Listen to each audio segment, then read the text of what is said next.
Riding an ambulance, Yumeko reflects on how unlucky she is for being ugly and fat. To make things worse, she's heartbroken because the man she loves is someone so beautiful and out of reach. As she slowly feels herself fading away, she hears the paramedics say they're almost at the hospital. However, Yumeko has already given up hope, wishing to be reincarnated so she can have a better life. After some time, Yumeko wakes up. Her parents are there, worried but relieved to finally see her awake. However, Yumeko doesn't recognize them or even herself. Her parents explain that she had attempted suicide but miraculously survived. Yumeko is shocked and confused, wondering why she would ever try to kill herself. Her father expresses relief that her face won't scar, which makes Yumeko curious.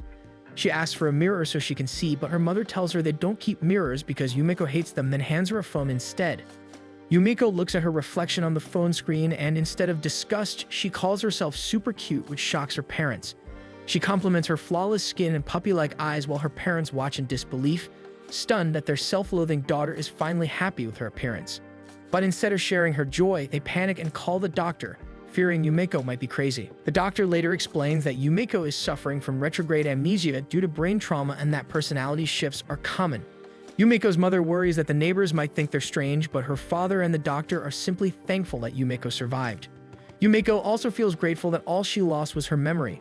She spins around the room singing cheerfully, while her parents join her reluctantly. Holding her parents' hands, she tells them how happy she is to have them. When she finally returns home, Yumeko admires how cozy her messy room looks. But when she opens her wardrobe, she finds the clothes rather dull. She finds a cute shirt to try on but can't find a mirror to check how it looks on her. Remembering what her mother said, she begins piecing together why she might have wanted to die. She realizes she might find more clues through her phone and quickly turns it on to search for answers. When she looks at her photo gallery, Yumeko notices that she doesn't have a photo of herself. She spots a folder titled My Happy Place and curiously opens it. To her horror, the folder contains countless photos of a man she doesn't recognize. She realizes all the photos were taken in secret and begins to wonder if she used to be some kind of stalker. Just as the thought unsettles her, a knock sounds on her door. Her mother reminds her that their neighbors might start asking questions, so it's best if she returns to work soon. Curious, Yumeko asks how old she is. When she learns she's 24, she brightens up, thrilled by the idea of being an adult. Excited to discover what kind of life she led before, she cheerfully tells her mother that she'll go back to work tomorrow. The next day, Yumeko happily walks to her workplace, proudly wearing a cute outfit she found in her wardrobe. She realizes she's almost there and grins with excitement. On her way, she notices a park nearby and for some reason feels drawn to pass through it. Letting her feet guide her, she admires the scenery until she spots a man crouching behind some bushes, looking pale. Concerned, she approaches to ask if he's all right but freezes when she recognizes him as the man from her phone photos. Playing it safe, she asks if they've met before. The man shakes his head, and Yumeko realizes how creepy she must have been to secretly take pictures of a stranger. Pushing aside her embarrassment, she focuses on helping him. Yumeko rushes off and returns moments later with her hands cupped full of water since she couldn't find a vending machine. The man tries to politely refuse, but Yumeko insists, telling him that if he's unwell, he should rest instead of pushing himself. Yumeko tells him that taking a break can actually help, proudly declaring that she was recently on the verge of death, but thanks to a break, she is ready to face the world. As she speaks, she notices the dark circles under his eyes. She scolds him for not sleeping enough, saying he's wasting his pretty face. The man looks at her in surprise, then starts to chuckle, calling her funny. Flustered, Yumeko blushes at his smile and huffs that he must be fine since he has the energy to flirt. As she runs, she's shocked by how warm her face feels. Meanwhile, the man, Kisuke, is found by his subordinate. Finally arriving at her department, Yumeko proudly announces that she's back but is stunned when everyone just stares at her with blank expressions. She asks one of her office mates if anyone remembers her. The lady quickly replies that they do. It's just that everyone's in shock because she looks so different. Yumeko assumes it must be because she looks too beautiful today. Suddenly, an intimidating voice from behind asks if she survived. Without hesitation, she explains that she's lost her memory and will need everyone's help to adjust. The man introduces himself as her direct supervisor, Mizono, and instructs everyone to assist her however they can. Yumeko then notices she's been sweating, indicating she is nervous around Mizono. The workday begins and the lady from earlier takes her to a meeting. Yumeko decides she must have been a nuisance before, so she resolves to befriend her. She learns the lady's name is Saki. The meeting turns out to be about potato chips, which makes Yumeko unexpectedly excited. However, the rest of the team looks unenthusiastic, thinking the proposal is bound to get rejected. Yumeko wants to contribute but quickly realizes she has no idea what to say. She rummages through her bag and pulls out a small idea notebook. At first, she smiles, impressed by all the creative notes, until she flips a page and sees harsh comments where her old self insulted her for being fat. Her heart sinks, but she decides to live differently now. She raises her voice and suggests making powdered summer flavors like watermelon, ramune, and shaved ice to sprinkle on the potato chips. Two members immediately say it sounds disgusting, but Saki steps in, saying the idea could go viral online because of how unique it is. From his seat, Mizono smiles faintly. Soon after, the meeting is adjourned since Yumeko was the only one with an idea. Yumeko stays behind, staring at her notebook. She feels bad that her old self struggled so much, but she's also grateful for all the creative ideas left behind. Determined to keep things positive, she adds a new page filled with encouraging words. Suddenly, her phone rings. A policeman is on the other line, causing Yumeko to panic, thinking they discovered the strange photos on her phone and now believe she's a stalker.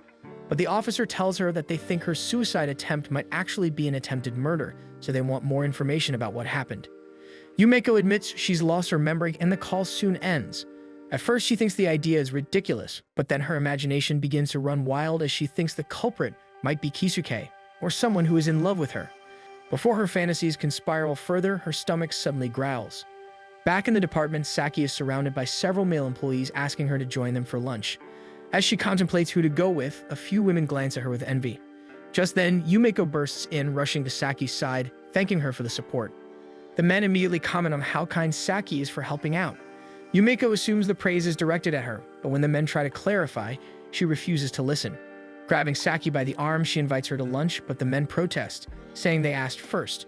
Yumeko misunderstands again, thinking the boys are competing for her attention, and cheerfully tells them they're all welcome to join, completely unaware that it's Saki they're interested in.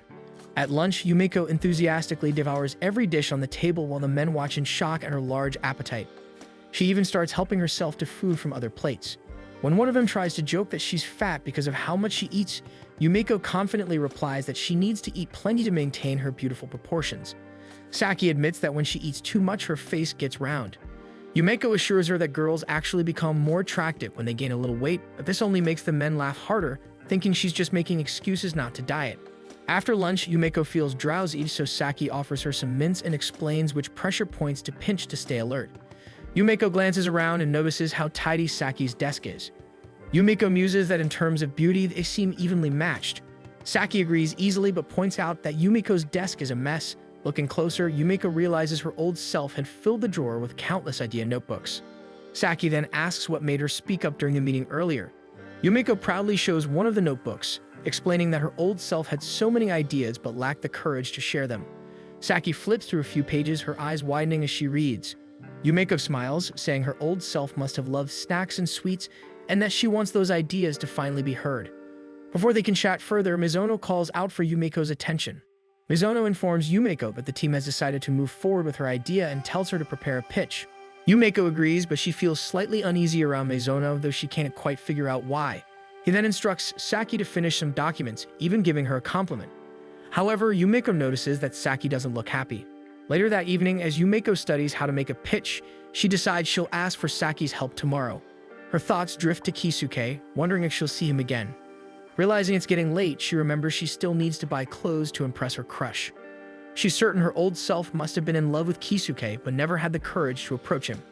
Now, she feels confident that she can. The next morning, Yumeko strolls through the same park and eventually spots Kisuke again.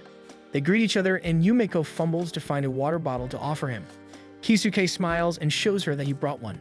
They chat for a while, and she learns that Kisuke visits the park every morning before work because it holds special meaning for him.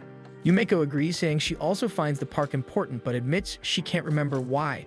When she reveals she hit her head and now has amnesia, Kisuke looks shocked, saying he never would have guessed she came from a difficult past. Yumeko laughs it off, saying that life feels exciting now since everything seems new to her. Kisuke smiles warmly and tells her he'd like for them to be friends, hoping they'll see each other again. When Yumeko arrives at the office, she's still daydreaming about their conversation, only to realize she never asked for his name. Saki soon walks in and compliments Yumeko for looking cute. Yumeko is about to ask for her help, but Saki quickly declines, saying she's busy, and hurries off. Yumeko heads to the bathroom, quietly scolding herself for being selfish. While in the cubicle, she overhears a few girls gossiping, not just about her, but about Saki as well, calling Saki useless and claiming Saki is only kept around as office eye candy. That's enough to make Yumeko step in, though it takes her a moment to squeeze through the door, and she scolds the girls for speaking badly about Saki. She also reminds them that her own face and body were given to her by God, so there's no reason to be jealous. Instead, she encourages them to focus on their good qualities. Outside the bathroom, Saki overhears everything. Instead of feeling grateful, she feels irritated. A small part of her wishes Yumeko had just stayed gloomy and quiet. Back at her desk, Yumeko finally finishes the pitch and beams with satisfaction. But when she opens her drawer, she freezes since her notebooks are gone. As Yumeko searches frantically around her desk for her missing notebooks, Mizono approaches and reminds her that her pitch is scheduled for 4 p.m. Yumeko forces a smile, pretending everything is fine, but the moment he walks away, her composure breaks. Glancing at the clock, she sees it's already 11 a.m. Without her notebooks, she feels completely lost. She starts to wonder if someone might have stolen them. Strangely, that thought comforts her. To her, it makes sense that someone would want to take them. After all, she must be a genius. Snapping out of her daydream, she asks if anyone has seen 10 notebooks. Meanwhile, in the locker room, Saki hides the very notebooks Yumeko is looking for. Just as she finishes, Mizono walks in and asks if she can help Yumeko with her upcoming pitch, since it's her first one and she's still recovering from amnesia. Saki hesitates, then asks why he decided to go with Yumeko's idea in the first place. Mizono explains that the department desperately needs a hit, and Yumeko's unusual concept might be exactly what they need to turn things around. Saki asks if he even reviewed the ideas she submitted. Mizono confirms, saying he did, but they were too generic and wouldn't have impressed upper management. As she walks back to her desk, she overhears Yumeko and several co-workers talking. Yumeko has enlisted their help to find her missing notebooks, and the group begins speculating. Some think they were stolen, but a member of the planning team insists that no one in their department would stoop that low. Stealing another person's pitch would brand them as a bad co-worker. Saki freezes, guilt twisting in her chest. Unable to bear it, she dashes out of the office. Yumeko decides to proceed with the presentation without her notebooks, but struggles to organize her thoughts. She wants to ask Saki for help, but when she turns toward her desk, Saki's chair is still empty. Soon and others begin looking for Saki too, needing her assistance for various tasks. When they try calling her phone, she doesn't answer. Mizono asks if anyone has seen her, and Yumeko mentions that she did earlier in the morning, but Saki had seemed in a hurry. Mizono recalls their brief conversation as well, noting that Saki had looked unusually pale. When Yumeko asks if he said anything to upset her, Mizono admits that he told Saki her ideas were too generic to present. He then instructs everyone to stop worrying about Saki and focus on their work. Yumeko suddenly feels a wave of worry. She can't shake the thought that she owes Saki, who has always been kind to her. When a co-worker approaches to check on her, Yumeko abruptly stands and declares that she'll be back. She bolts out of the department to search for Saki. She checks every room, but Saki is nowhere to be found. Her feet eventually carry her outside the office, and a growing dread settles in her chest. Panting, Yumeko stops to catch her breath but refuses to give up. Her search leads her to a small park near the office. There on a bench, she spots Saki staring blankly ahead. Yumeko rushes toward her, out of breath and drenched in sweat. Yumeko manages to say that lunch break is already over and that the office feels lost without her, but Saki insists that's not true. She believes the office doesn't need her. Then, in a sharper tone, she accuses Yumeko of coming only to scold her. As she lashes out, the paper bag she's holding slips, spilling Yumeko's missing notebooks onto the ground. Saki braces herself for anger or disappointment, but instead, Yumeko smiles in relief, assuming Saki had simply found them for her. Saki scoffs and calls Yumeko an idiot. She admits that she was the one who stole the notebooks. When Yumeko gently asks why, Saki confesses that despite all her studying and effort, she feels defeated by Yumeko. She's been in the company for 2 years, yet none of her ideas have ever been approved. Yumeko, meanwhile, just returned and already has a project moving forward. Saki's voice cracks as she calls herself useless, good only for documentation, something anyone could do. She holds out the notebooks and says she can't return to work, but Yumeko grabs her hand firmly and tells her they should go back together because she needs Saki's help. Yumeko thanks her sincerely. Saki was the first to help her when she came back to the office after losing her memory. Her documents are always clean, detailed, and worthy of their chief's praise. That isn't something just anyone can do. Yumeko insists that while her own ideas might be good, she's just as amazed by Saki's hard work. Moved to tears, Saki begins to cry. As they walk back to the office hand in hand, she sniffles and tells Yumeko that her hands are surprisingly squishy like marshmallows. Once they return to the office, Mizono immediately scolds them for disappearing, but after a stern warning, he allows them to get back to work since there's only an hour left before the pitch. Yumeko and Saki exchange confident smiles, sure that they can still make it in time. Some co-workers try to get Saki's attention, but she brushes them off, saying that Yumiko's presentation takes top priority. She smiles sweetly and adds that from today onward, she will no longer be making coffee for anyone. Saki reassures Yumeko that she'll handle the pitch draft and tells her to focus on practicing her lines. Yumeko immediately begins rehearsing what to say as Saki's fingers fly across the keyboard. Saki finishes the draft in record time, prints out copies for everyone, and Yumeko delivers them to the meeting room. When everything is finally ready, the two look at what they've accomplished. Still, Saki reminds her that they can't celebrate until the pitch is approved. Clutching each other's hands, they wish for the best just as word comes that the executives are ready. People begin to file into the meeting room, and to Yumeko's surprise, she spots Keisuke among them. Saki leans over and whispers that he's the company's vice president. Startled, Yumeko tries to wave at him, but Keisuke doesn't react. A small pang of doubt hits her as she believes that the vice president is different from the man at the park. Keisuke politely bows to Mizono, thanking him for his time, but Mizono pointedly ignores him. Confused, Yumeko starts to ask why their boss is ignoring the vice president, but Saki quickly pulls her aside and signals her to stay quiet. The presentation begins soon after. Yumeko confidently introduces her concept of summer-flavored chips. She invites everyone to try the sample they've prepared, a bright blue Ramune-flavored chip meant to evoke summer refreshment. Keisuke is the first to try it. After a thoughtful chew, he says the chip isn't good enough as it lacks flavor and visual appeal. Saki and Mizono assume the idea has been rejected, but Yumeko suddenly agrees with Keisuke, delighted that only the sample failed, not the concept itself. She begins to enthusiastically praise herself for the breakthrough and eagerly explains how the final product can be improved. Yumeko manages to catch a glimpse of Keisuke chuckling before he quickly regains his serious expression. He nods and agrees with her assessment, stating that the concept has promise but needs improvement. He gives them 2 days to make the necessary adjustments. That evening, the girls celebrate over yakitori. Yumeko wonders if this kind of place is okay for Saki, assuming she's the type who'd prefer a fancy bar. But Saki reassures her with a laugh, saying she loves yakitori, and celebrating with Yumeko makes it even better. Yumeko beams, ready to fully enjoy their small victory, but Saki quickly reminds her that passing the pitch doesn't mean they're done. They still have a lot of work ahead. Their conversation shifts to Keisuke, and Yumeko points out how young he seems to be for a vice president. When she asks if he's the president's son, Saki shares what she knows. She reveals that Keisuke was originally part of the planning department and used to get along well with Mizono. But after Keisuke's promotion, Mizono suddenly became distant. Saki then explains that Keisuke isn't actually related to the president. The president does have a daughter who happens to be married to Mizono. According to Saki, it's rumored that Mizono was expected to become vice president, but the position was given to Keisuke instead. Then she adds a juicier rumor that Mizono's wife is having an affair with Keisuke and used her influence to secure the position for him. Saki admits it's just office gossip, though she's fairly certain Mizono and his wife are already separated. Yumeko finds it hard to believe since Keisuke seemed far too kind to be part of something so scandalous. But then she remembers how cold he'd been earlier in the day, and uncertainty creeps in. They both decide to give it their all to make the next presentation perfect. The next morning, Yumeko heads to the park where she usually sees Keisuke, but he isn't there. Disappointed, she walks to the office, only to spot him leaving the planning department. When she greets her co-workers, everyone stares at her with a strange, horrified look. They explain that Keisuke had just stopped by and left her an ice case. Yumeko dreamily wonders if it's a little gesture to cheer her on, but her co-workers are suspicious. As the group debates over what could be inside the cooler, they gather around Yumeko, eager to see her open it. To their surprise, it's filled with bottles of Ramune. Their tension eases, and they begin to think that maybe Keisuke isn't such a cold person after all. Still, Saki can't relax. She reminds everyone that their pitch needs to be redone, and the deadline is tomorrow. She sighs, wishing they were given a hint instead of a refreshment. One coworker points out that as members of the planning department, finding solutions is their job anyway. He decides to open a bottle for himself, but as soon as he pushes the ball in, the drink fizzes out, spilling its sparkling liquid onto the floor. Yumeko stares at the shimmering puddle and an idea strikes her.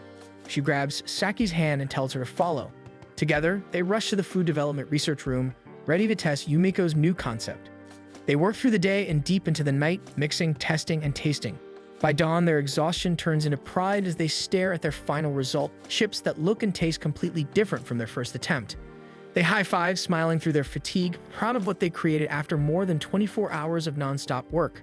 When the meeting begins, each executive is served a small bowl of the new chips. Keisuke takes the first bite, and this time his eyes widen in surprise as the chip fizzes and pops in his mouth. Yumeko eagerly explains that they added crushed carbonated candy to enhance the Ramune flavor and create a refreshing popping sensation. Keisuke leans toward the president and quietly admits that while the product is risky, it might be something worth taking a chance on. With the final decision left to him, Keisuke approves the product. Saki and Yumeko hug, barely able to contain their excitement. As Keisuke is about to leave the building, Yumiko calls out to him. He gestures for his assistant to go ahead and stays behind. He apologizes for missing her at the park the previous morning, explaining that he had been out buying ramune and lost track of time. He adds that, strangely enough, he didn't feel his usual wave of anxiety while searching for the drink, and he thanks her for that. Yumiko starts to thank him for the hint, but Keisuke shakes his head, saying that it's he who owes her. Her optimism makes him want to root for her success. He bids her farewell, promising to meet her at the park as usual. Once he's out of sight, Yumiko can't help but celebrate, relieved that Keisuke truly is a kind person. She convinces herself there's no way he could be involved in any affair. Feeling her heart race, she realizes she wants to know everything about him because she's certain she's in love. Suddenly, a mysterious man calls out to her, catching her by surprise. Motoki introduces himself as a detective from the police station, explaining that he came because Yumiko hadn't shown up for further questioning as she promised. Yumiko recalls the phone call and apologizes. When she asks if Motoki was the one who called, he says it was actually his subordinate. Right on cue, Shunzaburo bursts into the building, announcing that he was the one who made the call. Realizing they're drawing attention, Motoki suggests moving the discussion to a nearby cafe. At the cafe, Motoki tells Yumiko they now suspect her case might have been an attempted murder. He describes it as deep-rooted malice, which Yumiko mishears as deep-fried lotus root, making her suddenly hungry. Shunzaburo clarifies that someone might genuinely hate her. He recaps what they know and informs her that the incident took place around 4 p.m. in an abandoned hotel unrelated to her home or work. The location was remote and there were no witnesses. They ask about the people in her life, noting that records show she has no close friends or romantic partners. When questioned about the day of the incident, Yumiko explains that she remembers nothing because of her amnesia. Motoki then asks if she has any notes or clues from her past, prompting Yumiko to pull out one of her old idea notebooks. She hands it to him, saying it proves she used to love sweets. As Motoki flips through the notebook, he notices a disturbing spread filled with hateful remarks. When he asks about it, Yumiko explains that the left page was written by her past self, who struggled with self-loathing, while the right page reflects her present self trying to move forward. When asked about her coworkers, Yumiko describes Saki as a friendly rival she often drinks with, Yutaka as a cheerful office mate, and Masakiko as someone who always looks after her. She adds that her chief, Hiroki Mizono, is standoffish but supportive of her ideas. Finally, Motoki brings up Keisuke, noting that he's the company's vice president. Yumiko insists they only talked about work after her presentation. However, Motoki reveals that the police recently received information suggesting Keisuke is having an affair with Hiroki's wife. He wonders aloud if Keisuke might be the type to make advances on other women, including Yumiko. Yumiko immediately denies the accusation, saying she doesn't believe the rumor and insists that Keisuke is a good man. With a proud smile, she adds that it's only natural he might make a pass at her since she's the ideal woman. Motoki sighs and calls her naive, reminding her that not everyone can be as good as she thinks. He points out that Saki might be using her to look better. Hiroki could have done something at work that cost him his position and his wife, and the rest of her coworkers might act differently when she isn't around. Yumiko grows defensive, asking why he's being so mean. Motoki calmly replies that it's not cruelty, it's just common sense not to take people at face value. Frustrated, Yumiko insists that her office mates are all good people and storms out of the cafe. Motoki runs after her, calling out that she forgot her notebook. When he catches up, he asks if she was joking about being the ideal woman. To his surprise, Yumiko is completely serious. Motoki chuckles and cruelly calls her crazy, saying she's objectively overweight and far from beautiful. He adds that her past self was probably more self-aware. Humiliated and angry, Yumiko decides she hates Motoki. She grabs her notebook and storms back to her office, wondering bitterly if his hobby is making fun of pretty girls. As she enters her department, she's greeted with a shower of poppers. Her office mates cheer, telling her they're holding a small celebration for their first product in years. Saki beams and leads her to a table of snacks. Smiling warmly, Yumiko feels reassured that her coworkers are good people. Yutaka offers to cut a pear with his knife, but the sight of the blade makes Yumiko go pale as a buried memory flickers to life, one filled with self-hatred and pain. Saki notices her reaction and asks if she's okay. Yumiko forces a smile and insists she's fine. Meanwhile, while walking back to the police station, Shunzaburo laments their lack of progress. His disappointment turns to shock when he notices Motoki scrolling through Yumiko's phone. He had apparently taken it without her noticing and is already sifting through her data. Motoki finds a folder filled with photos of Keisuke, all taken secretly from a distance.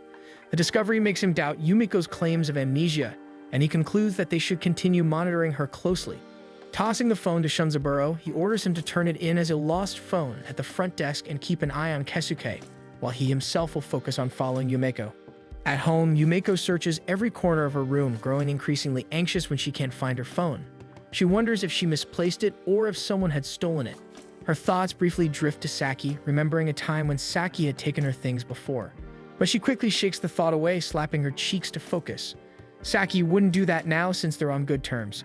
She blames Motoki for putting strange ideas in her head. She tries convincing herself that she left the phone at work and can retrieve it. She rushes to the office to look for it but finds nothing. By morning, exhausted and worried, she sits alone in the park, deep in thought. Keisuke spots her and greets her warmly, asking how the product planning department is doing. Yumeko brightens, telling him that everyone is kind and that things are going well. She even shares how they recently had a small celebration. Keisuke smiles, saying that her team acts that way because of her. He tells her she has a certain power to inspire people and that he finds himself looking forward to what she can accomplish. Yumeko blushes, admitting that he inspires her just as much.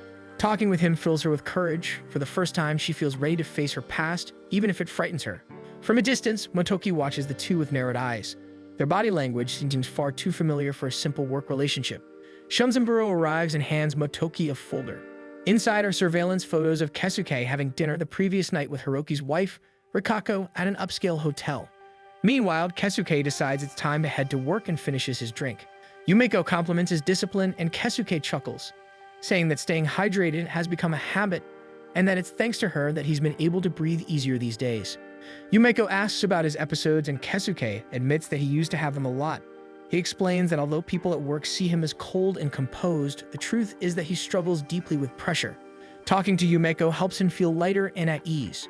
Yumeko excitedly tells him that he can always talk to her, describing herself as the sun that brightens everyone's day. Keisuke laughs genuinely, admitting that it's that kind of energy that makes him like her so much. After parting ways, Yumeko silently vows to do her best to make sure he never feels pressure again. At the office, she tells Saki about her missing phone. Saki offers to call it, reasoning that if it's somewhere in the office, they'll hear it ring. Yumeko feels guilty for ever suspecting Saki and hugs her out of relief.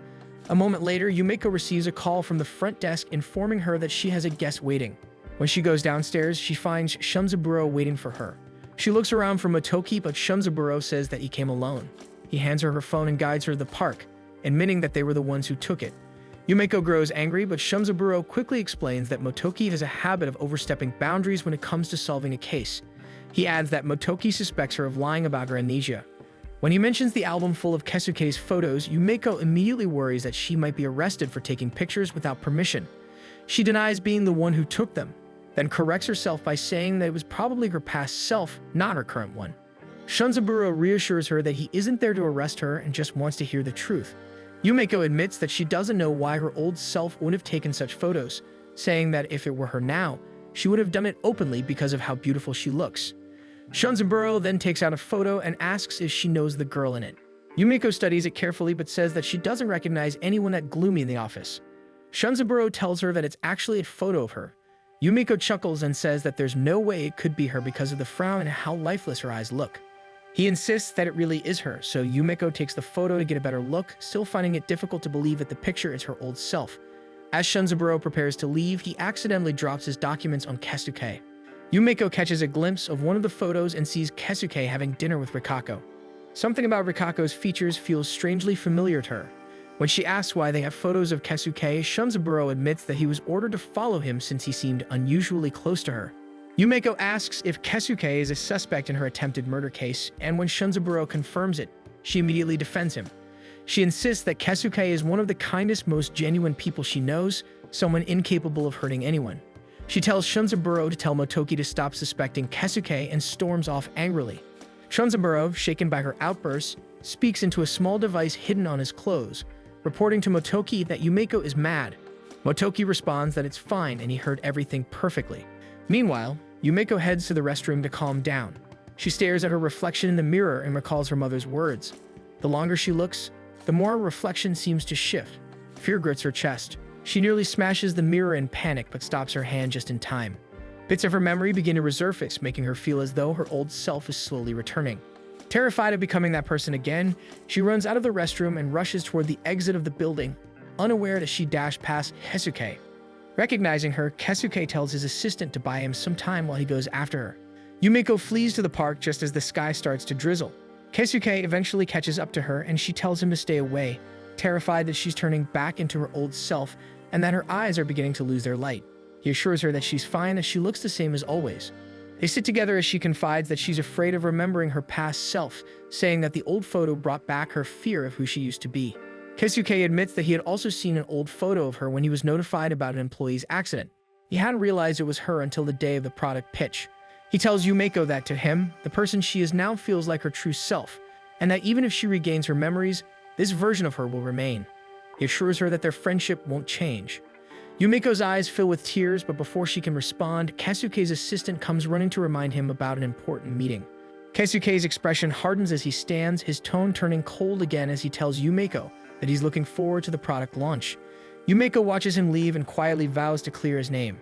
She realizes that regaining her memory might be the key to discovering who the real culprit is. Looking down at her reflection in a small puddle, she smiles faintly, comforted by that thought. Elsewhere, Mikako hides inside an apartment, trembling as the doorbell rings repeatedly. She calls for Keisuke's help, but he isn't there. Desperate, she clutches her phone and calls someone. On the way back, Yumeko remembers how kind Keisuke is. She can't believe he could ever be involved in a scandal, so she silently vows to prove his innocence. When she returns to the office, chaos fills the department. Her teammates are all on the phone, pleading with someone on the other end. When she asks what's going on, they explain that the Ramune-flavored chips might not happen at all because the potato farm they usually source from was hit by a typhoon. They add that the sales team is doing what they can, but with their regular chips already in trouble, launching a new product will not be a priority. Hiroki suddenly announces that he'll head to Hokkaido. Yumeko immediately insists on joining him, saying that since the Ramune-flavored chips were her pitch, it's only right that she makes sure everything's okay. She even adds that they can rely on her brains and beauty to solve the problem.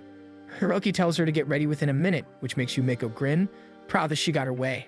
As she hurries to prepare, Saki warns her to be careful, hinting that she might have to stay overnight.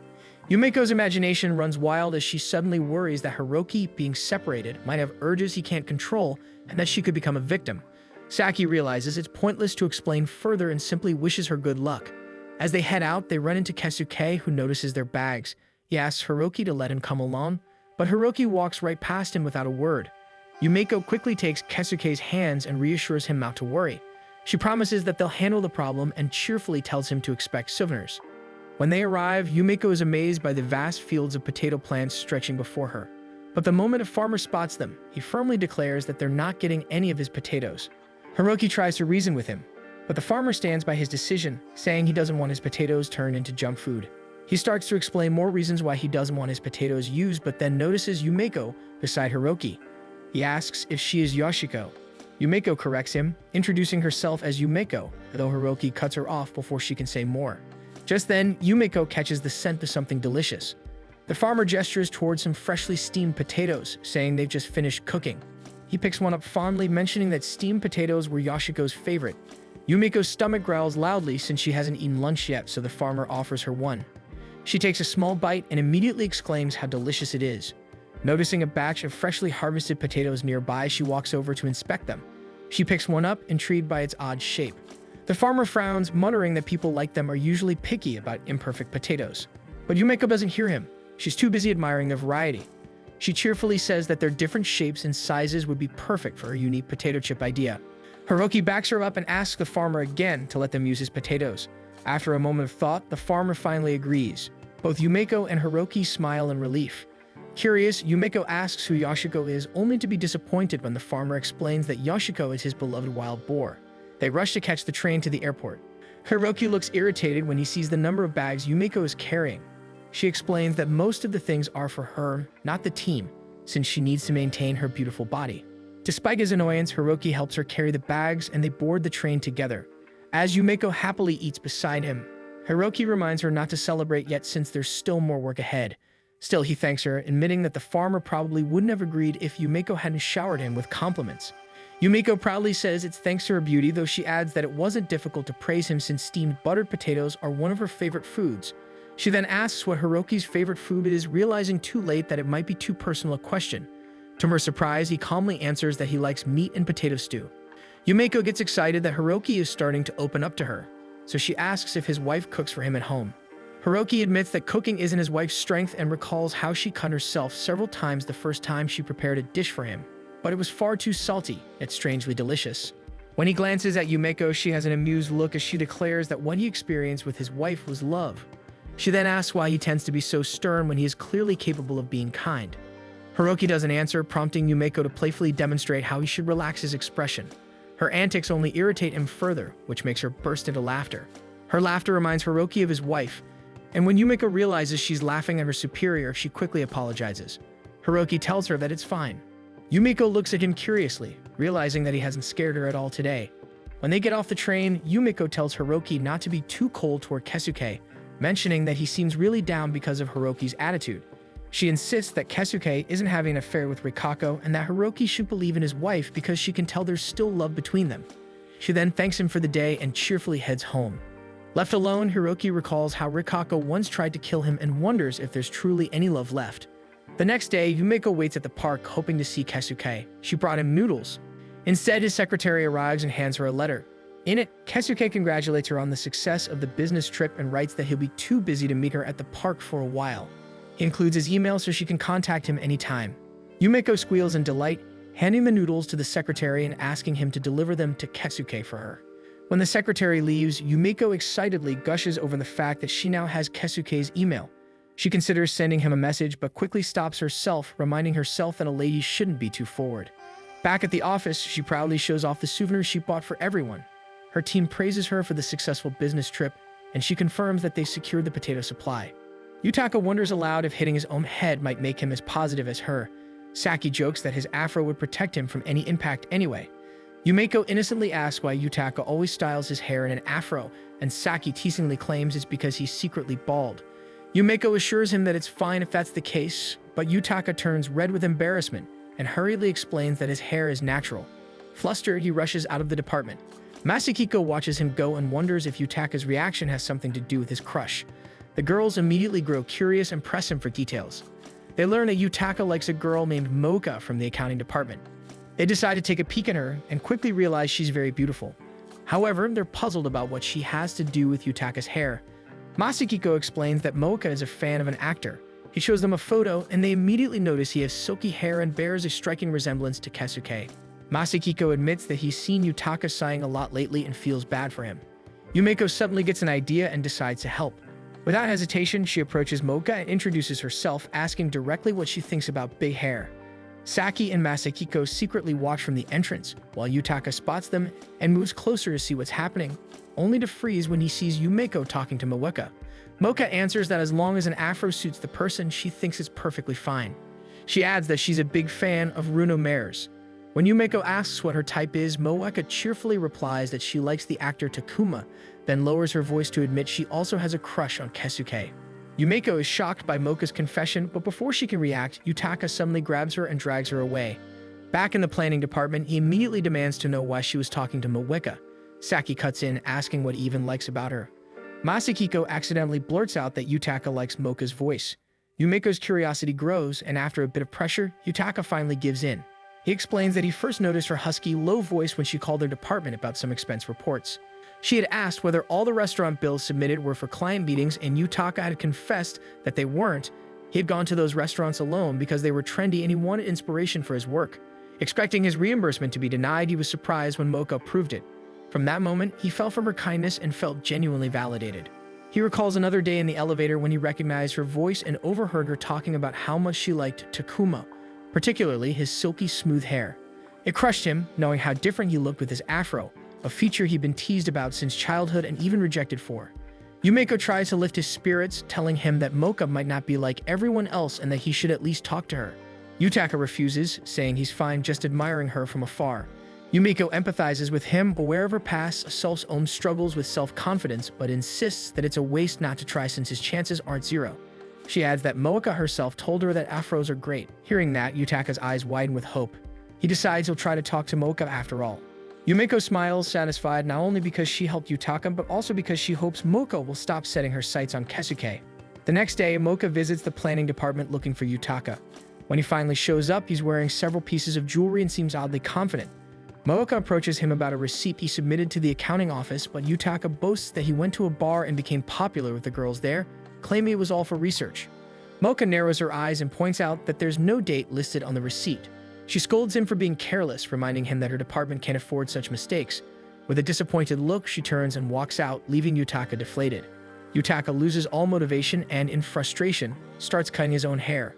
Everyone rushes to stop him, but he refuses to listen until Yumeko cups his cheeks and gently tells him that he doesn't need to change. She reminds him that his hair is his charm point. She adds with a confident grin that her own charm point is her entire body. Her words strike a chord with him. Yutaka calms down and decides to try again. Before heading out of the office, he thanks Yumeko for encouraging him. He manages to catch up with Mocha just before she reaches her department and immediately apologizes. He admits that it was his fault for forgetting to write the date on the receipt and apologizes for acting brashly earlier. Nervously, he confesses that he's liked her since their very first phone call. To his surprise, Mocha smiles and asks if she can touch his hair. He bows slightly, letting her reach out, and she runs her fingers through his curls, saying it feels nice. She admits that she'd actually been curious about him. She explains that on the day of that call, she'd been feeling down, but when he mentioned a certain restaurant, it cheered her up. Because of that, she suggests that they visit the restaurant together someday. Yutaka's eyes well up with tears as he agrees, while his team secretly watches from a distance, trying to stifle their excitement. Their joy is cut short when Hiroki catches them spying. They immediately promise to get back to work. Later that night, Yumeko sits at home feeling genuinely happy for Yutaka. Inspired by his courage, she decides that she too shouldn't let pride hold her back, and finally resolves to send an email to Keisuke. Yumeko decides to email Keisuke but realizes she has no idea what to write. She wonders if her old self had a similar situation and checks her email history, only to find exchanges with her family. She decides to compose the email on her own. After nearly an hour, she finally presses send, feeling proud of her effort. To her surprise, Keisuke replies almost immediately. His message thanks her for the souvenir and mentions how busy he's been, but also includes an invitation to dinner. Yumiko's heart races as she realizes that he's practically asking her out on a date. Thrilled, she decides she needs new underwear and hurries out to buy some. The next day at work, the entire office is taken aback when Yumiko arrives wearing heavy makeup. She admits that she'll be going out with a man later that night. Concerned, Saki drags her to the bathroom to adjust her makeup. She explains that dark makeup smudges easily and that lighter shades would better complement Yumiko's pale complexion and delicate features. Yumiko suddenly mutters that she's a genius, and Saki, thinking she's being complimented, looks flattered, until it becomes clear Yumeko was talking about herself. As Yumeko gushes about her upcoming date, Saki asks if she and the man are already official. Yumeko admits it's their first time going out together. Saki advises her to take things slow. Saki gently warns her that rushing will make her look too easy. She explains that Yumeko should wait until she finds someone she's truly willing to give herself to completely, and that someone should feel the same way about her. Yumeko smiles warmly and thanks Saki for caring about her, then, without warning, proudly shows her the new underwear she bought for the date. Later that evening, Yumeko walks toward the meeting spot, spotting Keisuke from afar. Her face lights up and she rushes to him the moment their eyes meet. Keisuke looks especially handsome tonight and she can't help but feel a flutter in her chest. They greet each other warmly and Keisuke asks if she can call him by his name instead of using his title since tonight is part of their private life. In her excitement, Yumeko accidentally stutters while saying Keisuke's first name, which makes him laugh. Embarrassed, she realizes her mistake, but Keisuke smiles and asks if it's alright for him to call her by her first name as well. When he calls her Yumeko-chan, she feels her heart flutter. As they head into the restaurant, neither of them notices that they're being followed by Motoki and Shunzenburo. Shunzenburo sneezes loudly, apologizing and explaining that he must have caught a cold after spending the previous night spying on Yuki at his apartment. Motoki hisses for him to go home before he ruins their cover, but Shunzenburo insists he's fine. Inside, the two share a lighthearted conversation. They laugh about Yumeko's recent business trip that unexpectedly saved the company, and Keisuke's genuine laughter fills Yumeko with pride since she's glad she can make him smile so much. She then mentions that the trip was also meaningful because it gave her a chance to talk to Hiroki.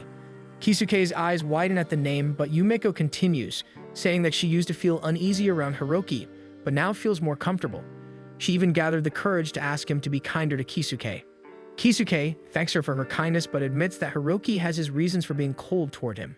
Yumeko hesitantly brings up the rumor surrounding Keisuke, saying she hopes it isn't true, but even if it is, she'll always think of him as a good friend.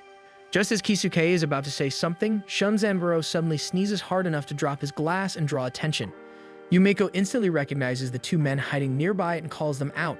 She wonders aloud if the two detectives might actually be on a date, which Motoki immediately denies. Keisuke, now curious, asks if she knows them. Motoki quickly takes control of the situation, introducing himself as a detective working on Yumeko's case. He then asks Keisuke if he knows anything about it. Yumeko steps in, insisting that he has nothing to do with her case. Motoki, however, replies coldly that he'll be the one to decide that. Wanting to prevent a scene, Kisuke calmly tells Motoki that he doesn't know anything about the case. He then excuses himself, giving Yumeko space to speak with the detectives since it seems they have business with her. Yumeko notices that Kisuke's demeanor has suddenly turned cold. She runs after him and apologizes for dragging him into her personal issues, but Kisuke gently assures her that none of it is her fault. He gives her a sad smile and tells her that no matter what happens, the two of them will always be friends. Relieved by his words, yet unsettled by his lonely expression, Yumeko wonders which version of Kisuke is the real one as she watches him walk away. Deciding to give up for the evening, she trudges back toward the restaurant, only to be met by Motoki, who teasingly asks if she just got dumped. Fuming, Yumeko nearly blurts out that she's mad at him because she spent a lot of money on new underwear for the date. Meanwhile, Kisuke glances back and sees Yumeko angrily confronting the detectives. He walks home, only to find Rikako waiting outside his apartment. The moment she sees him, she breaks down crying and throws herself into his chest. Inside, Kisuke gently reminds her that her father had instructed them to only meet in hotels, but Rikako says she's scared because memories of that day keep haunting her. Kisuke hands her a cup of coffee and tells her about the detectives investigating Yumeko's case. Rikako immediately panics despite his reassurance that Yumeko still hasn't regained her memories. She begins worrying about her son, Yu. She confesses that she's no longer allowed to see him because her mother fears Yu might grow unstable. Calling herself a failure as both a wife and a mother, she pleads with Kisuke to visit Yu and tell him how sorry she is. Kisuke promises he will and tells her to rest. The next day, Saki eagerly asks Yumeko how her date went. Yumeko grumbles that her new underwear went to waste but brightens when she mentions that she and Kisuke have started calling each other by their first names. Saki smiles, happy to hear that things are moving forward, but Yumeko quickly grows uncertain again, saying she's not sure if it's real progress since Kisuke turned distant afterward. Saki assures her that mystery is part of the fun of romance and that there's no need to rush. She then suggests that Yumeko buy Kisuke a present. Yumeko likes the idea until Saki asks what his likes and dislikes are and she realizes she has no clue. Irritated, Saki points out that Yumeko barely knows anything about the man she likes.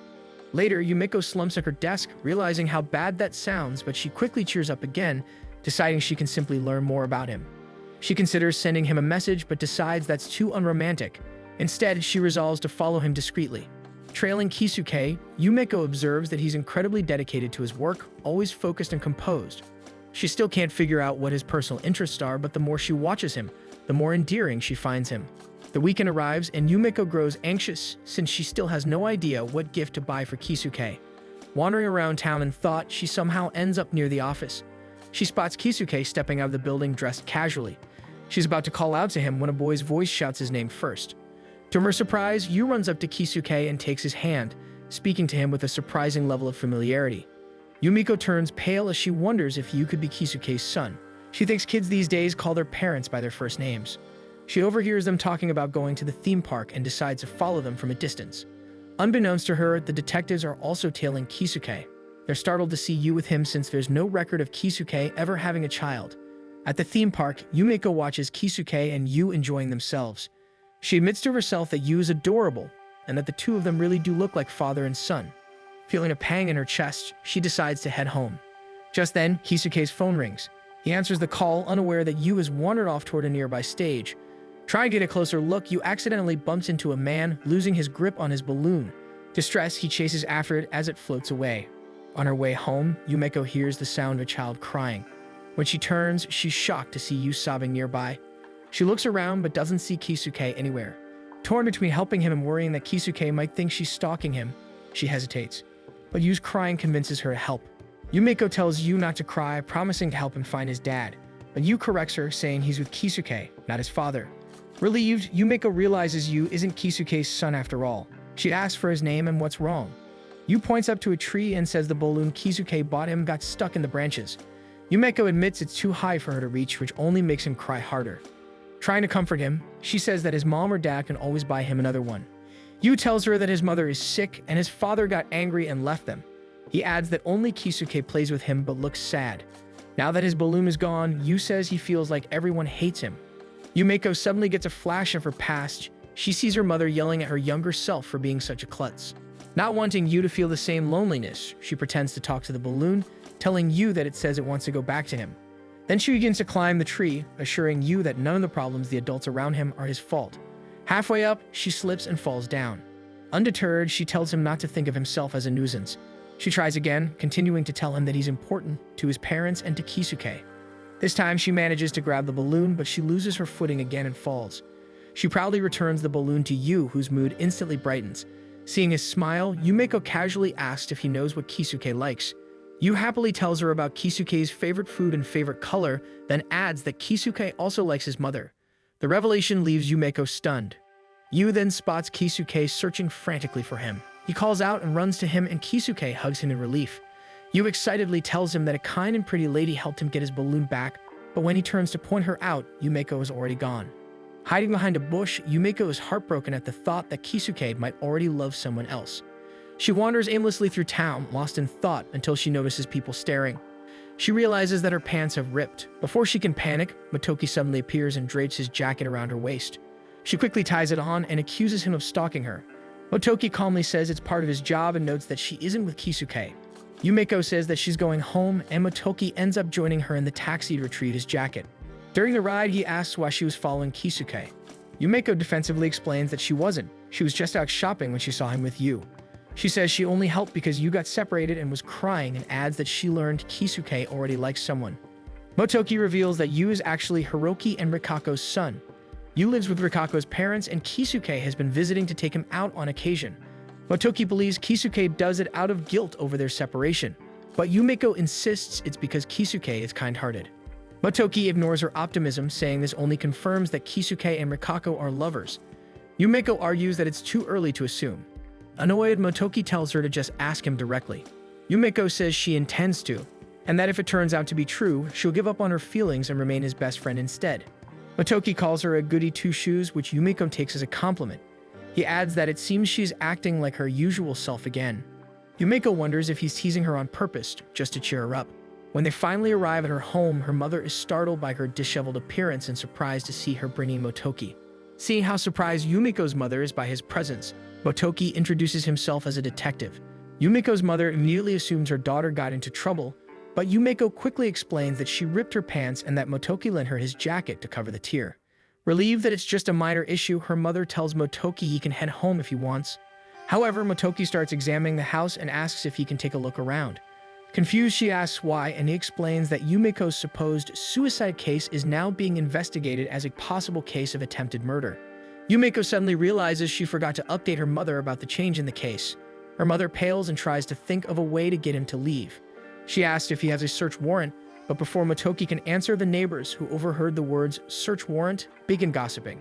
Not wanting to seem suspicious, she hastily invites Motoki into the house to make it look like he's just a guest. As Motoki starts snooping around, Yumeko accuses him of planning this from the start. Her mother then scolds her for being covered in grime and hurries her to change. Yumeko decides to obey, giving her mother the chance to quietly ask Motoki what he meant by attempted murder. Motoki explains that investigators found signs of a struggle, so there's a possibility someone tried to kill her. He then notices a large mirror in the living room. Yumeko's mother explains that it's a new purchase Yumeko made so she could see her entire figure. She admits she finds it strange because Yumeko used to hate mirrors and that she had even broken the ones above the sink before. Motoki finds the change in behavior peculiar. Yumeko's mother adds that Yumeko couldn't stand seeing herself back then and that she personally finds the mirror an eyesore. Yumiko's mother asks Motoki if he can let her know first if he discovers anything, fearing that the neighbors will start gossiping. Motoki finds her request irritating and decides to check Yumiko's room instead.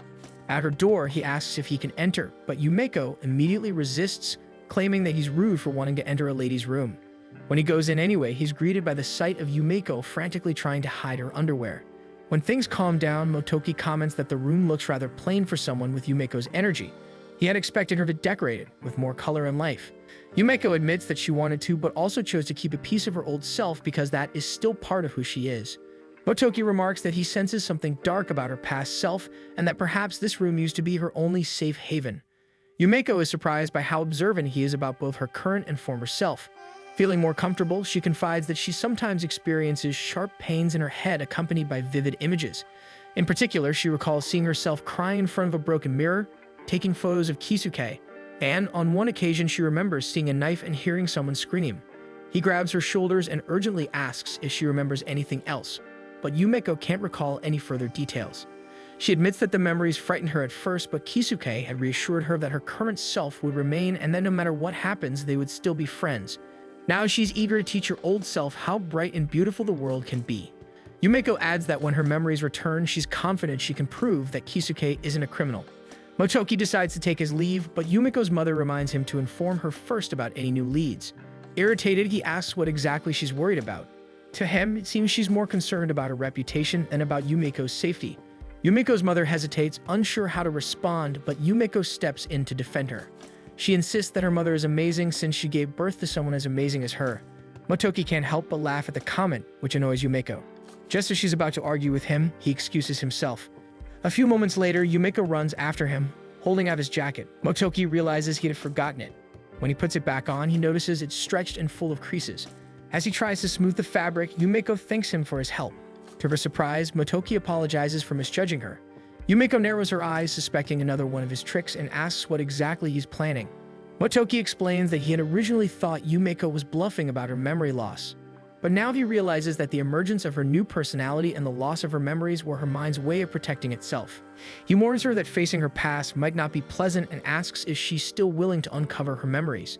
Yumeko answers that she's ready for anything. Motoki decides to ask her something important, but before he can continue, Yumeko suddenly panics. She stammers that she can't do what he's asking because her heart already belongs to Kisuke. Motoki, clearly caught off guard, tries to clarify, but Yumeko refuses to listen, continuing to insist that her feelings are unshakable. Finally, he pinches her nose to shut her up. He tells her that what he wanted to ask was simply for her to accompany him to the crime scene. She agrees to go with him, and they decide to visit the location at 4 p.m. The next day, Motoki and Shunzaburo drive Yumeko to the site. On the way, Motoki points out that the place is quite far from both her home and workplace.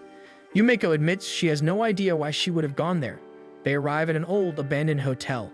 As Yumeko stares at the building, a sudden sharp pain pierces her head. The detectives immediately check on her, but she insists she's fine and says they should proceed inside. They follow the hallways until their destination. Shunzaburo tells her that the police suspect Kisuke and Rikako may somehow be connected to her case. Motoki then announces that they've arrived at the scene. Yumeko faces forward and feels uneasy as she looks at the window, but she steps closer anyway.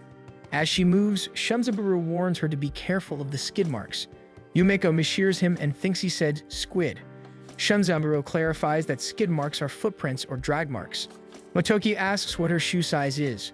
When she tells him, he points out that there are 3 distinct shoe prints in the area, hers, another woman's, and a man's. Shunzaburo also points at the edge, explaining that her fingerprints were found there, suggesting she tried to hold on. Motoki adds that if Yumeko had intended to commit suicide, she wouldn't have been grasping so desperately. As Yumeko stares at the spot, a flash of memory surfaces. She remembers holding on to the edge for dear life. A sharp pain shoots through her head. The detectives immediately move closer, trying to comfort her and see if she remembers anything else. Shunzaburo suggests ending the investigation for the day since she's clearly in pain, but Yumeko knows that if she stops now, she might lose her only chance to prove Kisuke's innocence. She grips Shunzaburo's hand and assures him that she can continue. Digging deep into her mind, she recalls seeing a woman. The woman was crying, but Yumeko couldn't make out the words she was saying. She tells them that she had been with the woman and that she had been denying something, but Yumeko couldn't convince her. Tears suddenly well up in her eyes. Motoki gently tells her that's enough for now, but Yumeko insists she can push a little further. Motoki refuses, his tone calm but firm, saying that forcing herself might do more harm than good. As they walk back toward the car, Yumeko spots a patch of Queen of the Night flowers blooming nearby. The sight makes her pause. Shunzaburo is surprised that she knows about flowers, but Yumeko admits she doesn't and that she just finds them oddly familiar. Then she says she must remember them because they're as beautiful as she is. Motoki tells them to hurry to the car. Yumeko lingers for a moment longer, the flowers scent tugging at something deep within her. That night, while doing her usual bedtime routine, Yumeko reflects on what she's learned. She wonders who the 2 other people at the scene might have been. One of them was clearly a man, but she's certain it wasn't Kisuke. She briefly considers Hiroki, remembering how she'd felt strangely nervous around him during her first day back at work, though they've since gotten along fine after their business trip. Then there's Rikako. She feels like she's seen her before, yet doubts they've ever met in person. Since the detectives mentioned the culprits were likely from her office, she dismisses the thought. Motoki once told her that her past self had no close friends or romantic relationships. Looking at herself in the mirror, Yumeko wonders if that was really true. With her current charm and confidence, she believes she must have been popular before. Yumeko tries to look for proof of her supposed popularity and pulls out her old yearbook. She flips through the pages, searching for her photo, but finds that she had drawn over it so heavily that her face is no longer visible. She checks the club and activity sections, hoping to find another photo somewhere, but there's no trace of her at all. Turning to the memory pages, she hopes someone might have written her a message, but it's blank. She closes the book and tells herself that maybe she was just too intimidating for anyone to approach. Feeling hungry, she decides to visit a convenience store. While browsing the shelves for a snack, someone suddenly calls out her name. She turns around to see Hashimoto. He asks if she remembers him since they went to the same middle school. Yumeko immediately asks if they were friends or if they dated, but Hashimoto quickly denies both. He says he only called out because he was shocked at how different she looks now. Yumeko takes it as a compliment, then eagerly asks if he remembers who her old friends were since she recently lost her memory. Hashimoto tells her that she was usually alone back in middle school. He apologizes for not being much help, but Yumeko beams with pride, convinced that her beauty must have been too intimidating even back then. Hashimoto starts to laugh at her conclusion. He admits that talking with her now is fun and refreshing, and if he had known this side of her before, he would have loved to be her friend back then. They part ways with a wave, and Yumeko walks home, wondering if she had any fond memories from school. Most of the ones she recalls are sad or frightening, and she quietly hopes there were happy ones too. An old woman suddenly calls out to her, and Yumeko looks up to see a friendly face. The granny asks if she's alright since she heard about her getting hurt. Yumeko is surprised that the old woman knows her, and the granny introduces herself as her next-door neighbor. Feeling embarrassed, Yumeko explains that she lost her memory. The granny sympathizes, but says that the change suits her since she's become so beautiful. She asks if Yumeko's going somewhere since she's dressed so nicely. Yumeko replies that she just went out for some snacks and that she always tries to look perfect no matter where she goes. The granny laughs, delighted, and says she's happy Yumeko still loves to eat. She reminisces about how Yumeko used to come over for the ohagi she made. But Yumeko's mother had eventually scolded her for making Yumeko gain weight, so Yumeko stopped visiting. As she grew older, she also stopped looking the neighbor's way. The granny says she always felt responsible and wanted to apologize to Yumeko's mother, but Yumeko gently takes her hands and thanks her. Even if she can't remember those moments, she's grateful for the happy memories they shared. The granny looks at her warmly and says that young Yumeko always had the cutest smile. Yumeko smiles, comforted to know that she did have good memories after all. They bid each other goodbye, and Yumeko walks home feeling confident that she's making progress. She's certain she's getting closer to uncovering the truth. As she strolls down the street, a small dog starts barking at her. Yumeko assumes the dog must recognize her, unaware that it's really after the snacks she's holding in her plastic bag. Saki shows the team the first draft of their packaging design, but Yumeko still finds the design plain. She feels it needs to stand out more.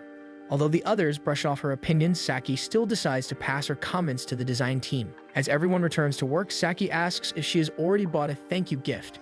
Yumeko realizes she completely forgot. Curious, she asks Masakiko and Yutaka what they personally enjoy receiving as gifts. Masakiko prefers practical items like neckties or socks, while Yutaka is particular about what he wears but admits he would appreciate anything if it came from someone he liked. Yumeko wonders what kind of person she used to be before her memory loss. She acknowledges that she probably isolated herself because of her beauty, but her teammates explain that they knew almost nothing about her. Her past self barely spoke, avoided eye contact, and carried almost no presence. Saki even recalls that Yumeko didn't pay much attention to skincare or hair care. The truth stings a little, but they quickly add that she was never difficult to work with, citing things like how she was reliable, diligent, never late, and almost never made mistakes. Yutaka compares her to air, which Yumeko proudly interprets as a compliment, deciding that her past self was like the air while her current self is like the sun. Feeling grateful, she thanks her team for looking out for her in the past. Later, Yutaka suddenly announces that he is taking a short break to refresh and gather inspiration. This makes Yumeko wonder whether she had a special spot. Determined to find it, she begins exploring the building, roaming through different floors in hopes of sparking a memory. The size of the building overwhelms her and she begins to lose hope. Eventually, she reaches a floor that is completely dark. She peeks inside and notices that the space appears unused. Just as she's about to leave, she feels a memory resurface and Kisuke happens to be in it. She decides to wander around for a bit. A door suddenly creaks open, making her panic, but she quickly realizes it's Kisuke. He explains that he's only there for a coffee break. Yumeko smiles and shares that she's been walking around in hopes that something might trigger her memory. A look of concern appears on Kisuke's face as he asks if she happened to remember anything. Yumeko admits she caught a glimpse of what she thinks was a memory, but the image was so quick. Kisuke suddenly takes her hand and tells her to follow him. Yumeko forgets her original goal for a moment, feeling a flutter of excitement. He brings her to an abandoned lab. He says the place holds a lot of memories because he, Hiroki, and the old research and development team used to spend late evenings working here. Kisuke opens the blinds, revealing a stunning view of the entire city. Yumeko is amazed, and Kisuke tells her the view is beautiful at any time of day, especially during sunrise. He shares that because his old team often worked late into the night, they frequently ended up watching the sunrise together from that window. He then sheepishly admits that he and his team created many strange products back then, such as traditional dessert-flavored potato chips that didn't taste very good. Kisuke grows nostalgic as he talks about how much fun he had during those days, even mentioning how he and Hiroki constantly argued over the smallest things despite Hiroki being much younger. He becomes a little self-conscious, aware he's getting sentimental, and apologizes to Yumeko. He then tells her that he had once run into her here a long time ago. He had bumped into her, causing her notebook to fall to the floor, and it flipped open to a page showing some of her product designs and plans. Kisuke recalls asking if she was part of the planning division, and she had quietly confirmed that she was. He told her it must have been fun working in the planning department. However, Yumeko simply grabbed her things and ran away from him. Kisuke admits he might have felt unusually close to her, since he normally doesn't talk to other employees. He mentions that he didn't see her again until their recent meeting about the chip idea. Yumeko realizes that the moment Kisuke spoke to her past self was probably the moment the old Yumeko felt for him. She looks back at the view and tells Kisuke that some things still remain the same. She points out that the view from the window hasn't changed and will always lift his spirits. She adds that she is sure she still thinks fondly of him as well. She quickly catches how romantic her words sound and hurriedly clarifies that she meant it purely as a friendly sentiment. Kisuke takes it in stride and thanks her. She feels good about today. She learned that people noticed her even back then, and that she had a special place on the 8th floor of the office. When Yumeko returns to the planning office, Degawa from the design team suddenly demands to see her. The moment she spots Yumeko, she calls her a lazy fat bum, prompting Yumeko to look around to see who she's talking about. This annoys Degawa, who grabs her face and scolds her. Degawa says Yumeko has no sense of aesthetics and relies solely on taste testing as an excuse to eat snacks. Her words fly over Yumeko's head, and Yumeko defensively argues that she actually eats 3 full meals a day and snacks on the side. When Yumeko angrily asks who Degawa even is, Saki pulls her aside and whispers that Degawa has been handling their packaging for years. Degawa then challenges Yumeko to repeat her feedback, and Yumeko does exactly that. She explains that while the design looks nice, it's easily forgettable. Her potato chips deserve better packaging because the product is unique. Degawa feels her patience slipping. She claims that people who aren't designers don't understand the amount of time and effort they put into their craft, and how others constantly demand more from them without knowing what they go through. She complains that she is being treated like a maid at this point. Yumeko explains that she isn't mocking designers. Degawa looks at Yumeko as though she's been personally insulted. She declares she will no longer work on the project and tells them to find a cheap designer willing to do all their work. Hiroki tries to step in and explain Yumeko's sudden bluntness, but Degawa refuses to listen, saying the design team's conditions are never taken seriously. Yumeko then notices how Degawa speaks to Hiroki as if she's superior to him, making her curious about the nature of their relationship. Panic spreads across the planning division. TT Designs is the only team they can afford, and any other designer would charge a fortune for a rush job. Hiroki tells the team he'll try to persuade Degawa again, but advises them to focus on what they can still accomplish. Yumeko suddenly announces she will design the packaging herself. The team hesitates, knowing Yumeko has no background in design, but she insists because she caused the trouble. She runs to the display area, showcasing their past products to gather ideas. One particular design catches her attention. She realizes it's one of Degawa's, complete with a note explaining the inspiration behind the concept. The next day, Degawa drags herself sleepily to work. Her thoughts drift back to Yumeko, whom she has grown to resent because of her overly confident behavior. When she arrives at the office, her boss mentions that Hiroki called again and even offered to adjust how they send job orders. Even so, Degawa refuses to take the project back. Then she spots Yumeko entering the office. Yumeko walks up to her confidently and announces that she created her own design and wants Degawa's opinion. She shows her drawing, and Degawa immediately dismisses it as terrible. Yumeko looks disheartened and admits she knows it's bad. She apologizes for her careless comments the day before and mentions that she found some of Degawa's old designs in their archives. She tells Degawa that they were beautiful and that she genuinely hopes Degawa will reconsider working with them because she really wants her involvement in the project. To Yumeko's surprise, Degawa agrees to return to the project, so she grasps Degawa's hands in gratitude. As Degawa asks for more details about the revisions, she realizes Yumeko has fallen asleep. Eventually, Degawa manages to extract the concept from Yumeko well enough to begin reworking the design, though she feels troubled because it somehow sounds even vaguer than before. Her coworkers suddenly gather around the office television, where a crew is scouting fashion enthusiasts on the street. Degawa glances at the screen, mildly bored since all the girls featured look nearly identical. Then Yumeko appears, instantly stealing the scene. Even Degawa can't help finding her incredibly amusing. Inspired, she gets an idea for the new design. The next day, she waits in the lobby of Yumeko's office. When Yumeko comes down to meet her, Degawa presents the finished design. Yumeko's eyes light up with delight as she declares the design perfect.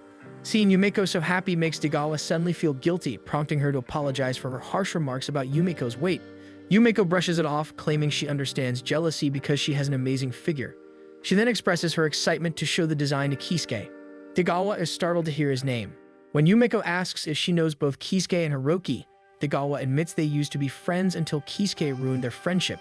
She tries to steer the conversation away, but Yumeko insists she needs to understand for her own sake as an employee, and she promises not to repeat anything. Degawa eventually gives in and explains that she met both Hiroki and Kisuke 7 years ago, and she often clashed with Kisuke because of his brutally strict approach to feedback. Their first product, a dessert-flavored chip, was launched, but they were soon told it would be discontinued due to poor sales. Hiroki apologized for letting her down, but Kisuke told them all to wait because he intended to create something truly successful next. Kisuke passed out after drinking too much, and Degawa complained that Hiroki was being too soft on him. Hiroki simply said that Kisuke was the most upset about the failed product because he had put the most effort into making it work. Hiroki also mentioned that Kisuke and Degawa were similar and that he hoped Kisuke could continue working as freely as he did at the time. Yumeko is charmed by the image of Kisuke being so bold and eager at work. She also finds it strange that Hiroki had such high hopes for him, considering Kisuke was the one who supposedly ruined everything. Degawa continues, explaining that things began to unravel when Rikako joined the company. She met Rikako during a meeting and learned that Rikako and Kisuke knew each other from the same university club. Kisuke even seemed irritated to be working with her. Hiroki also appeared less than thrilled about being responsible for Rikako, yet Degawa found their dynamic cute and promised to work with all of them to create great products. Over time, the four of them grew close and even met after work to try snacks from other companies. One evening at Hiroki's apartment, Rikako confided in Degawa about not having any female friends at the office. She thanked Degawa for treating her normally despite her being the owner's daughter. Rikako then admitted she might have to quit soon due to an arranged marriage being pushed on her. She confessed she disliked the idea, especially because she already loved someone else. Before Degawa could respond, the boys pointed out that it was getting late and Hiroki offered to walk Rikako to the station. Degawa noticed how close the two of them were becoming and later confirmed their relationship through Kisuke. Not long after that, Rikako informed Degawa that she was pregnant with Hiroki's child and feared how her father would react. Degawa encouraged her to tell the truth, insisting her father would eventually understand. She'd also promised to defend her if needed. Rikako brightened, grateful that Degawa was firmly on her side. Eventually, the relationship was accepted, and Rikako and Hiroki were married. Yumeko begins crying at the memory and asks Degawa to attend her own future wedding someday. She gushes over how pure Rikako and Hiroki's love story is, but Degawa states that something darker was brewing behind the scenes. Yumeko is confused by what Degawa means, so Degawa explains that Rikako took maternity leave to prepare for the baby and had planned to return to work once she adjusted to motherhood. But after Yu was born, Rikako was never quite the same. Degawa recalls visiting once to help care for Yu. She had noticed how exhausted Rikako looked and offered to speak with Hiroki so Rikako could take a break, but Rikako insisted she was fine, saying she had watched her own mother go through the same thing. As they talked, a message came in on Rikako's phone. It was Kisuke checking in on both her and the baby. Rikako then wondered aloud how different her life might have been if she had married someone like Kisuke instead. Degawa found the comment strange but brushed it off as fatigue. Rikako quickly grew more withdrawn and agreed with her that it was just her tiredness speaking. After that day, Rikako stopped contacting her. During a meeting at work, Degawa sat down with Hiroki to discuss the details of a new design. She noticed Kisuke wasn't present, which felt unusual. Hiroki claimed he had assigned Kisuke to handle something else. She'd also asked when Rikako planned to return to the office, but Hiroki admitted he had no idea, explaining that they barely spoke at home anymore since he slept in a separate room due to the baby's cries. Degawa scolded him, assuming he wasn't helping around the house and that Rikako was becoming overwhelmed. She urged him to pay more attention to her, but Hiroki abruptly dropped the subject and said that Rikako had Kisuke to lean on anyway. Frustrated, Degawa reminded him that as Rikako's husband, he was the one who needed to support her. Hiroki ended the conversation and walked out, leaving her with a growing sense of unease. After he left, Degawa could not shake the memory of her last conversation with Rikako about Kisuke, and her worry deepened. Hoping she was simply overthinking things, she decided to visit Rikako and hear the truth directly from her. When she rang the door buzzer at the apartment, no one answered at first. Degawa assumed no one was home and prepared to leave, but suddenly Rikako's voice came through the intercom. Degawa apologized for the unexpected visit, explaining that she only wanted to check in on Rikako and Yu. Rikako sounded distant but claimed everything was fine. Degawa asked if she could come inside, but Rikako refused, insisting that she and Yu were doing well, but she could not entertain Degawa at the moment. Degawa left with a heavy heart. She realized she wasn't worried about Rikako's marriage. She was heartbroken that their entire group seemed to be falling apart. She then spotted Kisuke rushing toward the apartment building. Curious and uneasy, she followed him and managed to catch up to him just as he was about to get Rikako to let him in. She demanded Kisuke to explain himself. Kisuke didn't give her a direct answer, only saying that none of this was Rikako's fault. That was enough for Degawa to understand that he was hinting they were in a relationship. Hurt, she threw her gift for Rikako at Kisuke, declaring that she never wanted to see his face again. Still shaken, she called Hiroki to inform him about Kisuke and how Hiroki should talk to him. But Hiroki calmly confirmed that he already knew about Kisuke's visits. With a heavy tone, he asked Degawa not to involve herself in their problems.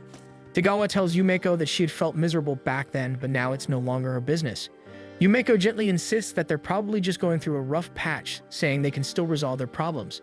She points out that Kisuke never actually confirmed an affair with Rikako, and that Hiroki still clearly loves her. She's certain Rikako still loves Hiroki too. All they need is to talk things out. Yumeko also adds that Hiroki probably didn't want Degawa involved because he didn't want her to get hurt, since she is an integral part of their group. Just then, Yumeko gets a call from Saki, reminding them that the deadline for the package design is only an hour away. Yumeko tells Degawa that she needs to head back to work, promising she'll do her best to make their product a huge success. She reminds Degawa to stay hopeful that one day their group will come together again and enjoy each other's company like before. She holds out her pinky to seal the promise. Degawa smiles and links hers with Yumeko's. When Yumeko reaches the elevator, she finds Kisuke already inside. They chat, and Yumeko casually mentions that Degawa made their package design. She excitedly shows him the artwork, and Kisuke is surprised since Degawa had never created something like that when he was in the planning division. Yumeko admits that the first design didn't match her vision, so she asks Degawa to revise it, leading to the final version they have now. She explains that Degawa wasn't thrilled at first, but they eventually worked it out. Kisuke smiles at the story and tells Yumeko that she's just as talented as Degawa because she managed to bring out Degawa's best. Yumeko beams at the compliment, briefly wondering if someday she might even get offers to coach people. Kisuke laughs at her good-natured optimism, remarking that it feels like Yumeko has a solution for every problem. Then something crosses his mind. As if acting on impulse, he suddenly grabs her arm, trying to ask her for a favor. His grip is tighter than he realizes, and Yumeko winces from the slight pain. Startled, Kisuke immediately lets go and apologizes, embarrassed by his sudden reaction. Yumeko reassures him that she's fine, she just wasn't expecting it. When she asks what favor he wanted from her, Kisuke looks at her again, surprised by how bright and hopeful she appears. Guilt swells in him, and he pretends he's forgotten what he meant to say. Yumeko notices the sadness in his eyes. Even though she wants to ask, she holds herself back. Instead, she tells him that if he remembers, he can always come find her. The rest of their elevator ride is spent chatting about anything and everything. Yumeko quietly wonders whether Kisuke's actions are all to protect Rikako, because he genuinely loves her. When the elevator reaches Kisuke's floor, Yumeko calls out before the doors close, asking if they can still meet at the park tomorrow now that the project is nearly done. Kisuke smiles and agrees. Yumeko feels a renewed determination to understand Kisuke better so she can help him, though she wonders when he will finally open up. Once she reaches her floor, she pushes those worries aside. By the end of the day, Yumeko trudges home completely exhausted. The thought of tomorrow's wrap-up party and seeing Kisuke again lifts her spirits a little. Then she remembers she still needs to buy him a present. Pulling out her phone to search for the nearest department store, she suddenly feels lightheaded and decides it's better to head straight home. The next morning, she wakes up feeling terribly sick. She tries to get ready anyway, but while going down the stairs, her legs give out and she falls. The loud thud sends her parents rushing over. They find her collapsed at the bottom of the steps, burning with fever. They try to lift her, but she's too heavy for them to manage. After several failed attempts, her mother grows frustrated and scolds Yumeko, saying she needs to lose weight. Her father, more level-headed, suggests bringing down a mattress to the spare room so they don't need to lift her upstairs. Meanwhile, Kisuke is already waiting at the park. He checks the time and realizes Yumeko is running late. He considers sending her a message but decides against it. He heads to the office since it's getting late. At the building, his assistant immediately walks beside him, briefing him on his schedule for the day. As the elevator rises, Kisuke finds himself stopping by the planning division instead of heading straight to his floor. When he opens the door, he overhears the staff discussing that Yumeko is down with a high fever. They talk about how she had been losing sleep ever since the project began and must have finally pushed herself too far. Kisuke feels a knot form in his chest. At home, Yumeko slowly wakes, realizing she's in one of the spare rooms. Her mother enters just in time, asking how she feels. She places a set of clean clothes nearby, but Yumeko immediately asks about work. Her mother explains that they already called her office and that she had a fever of over 39 degrees, so there was no way she was going anywhere. Yumeko's thoughts immediately jump to Kisuke waiting for her at the park.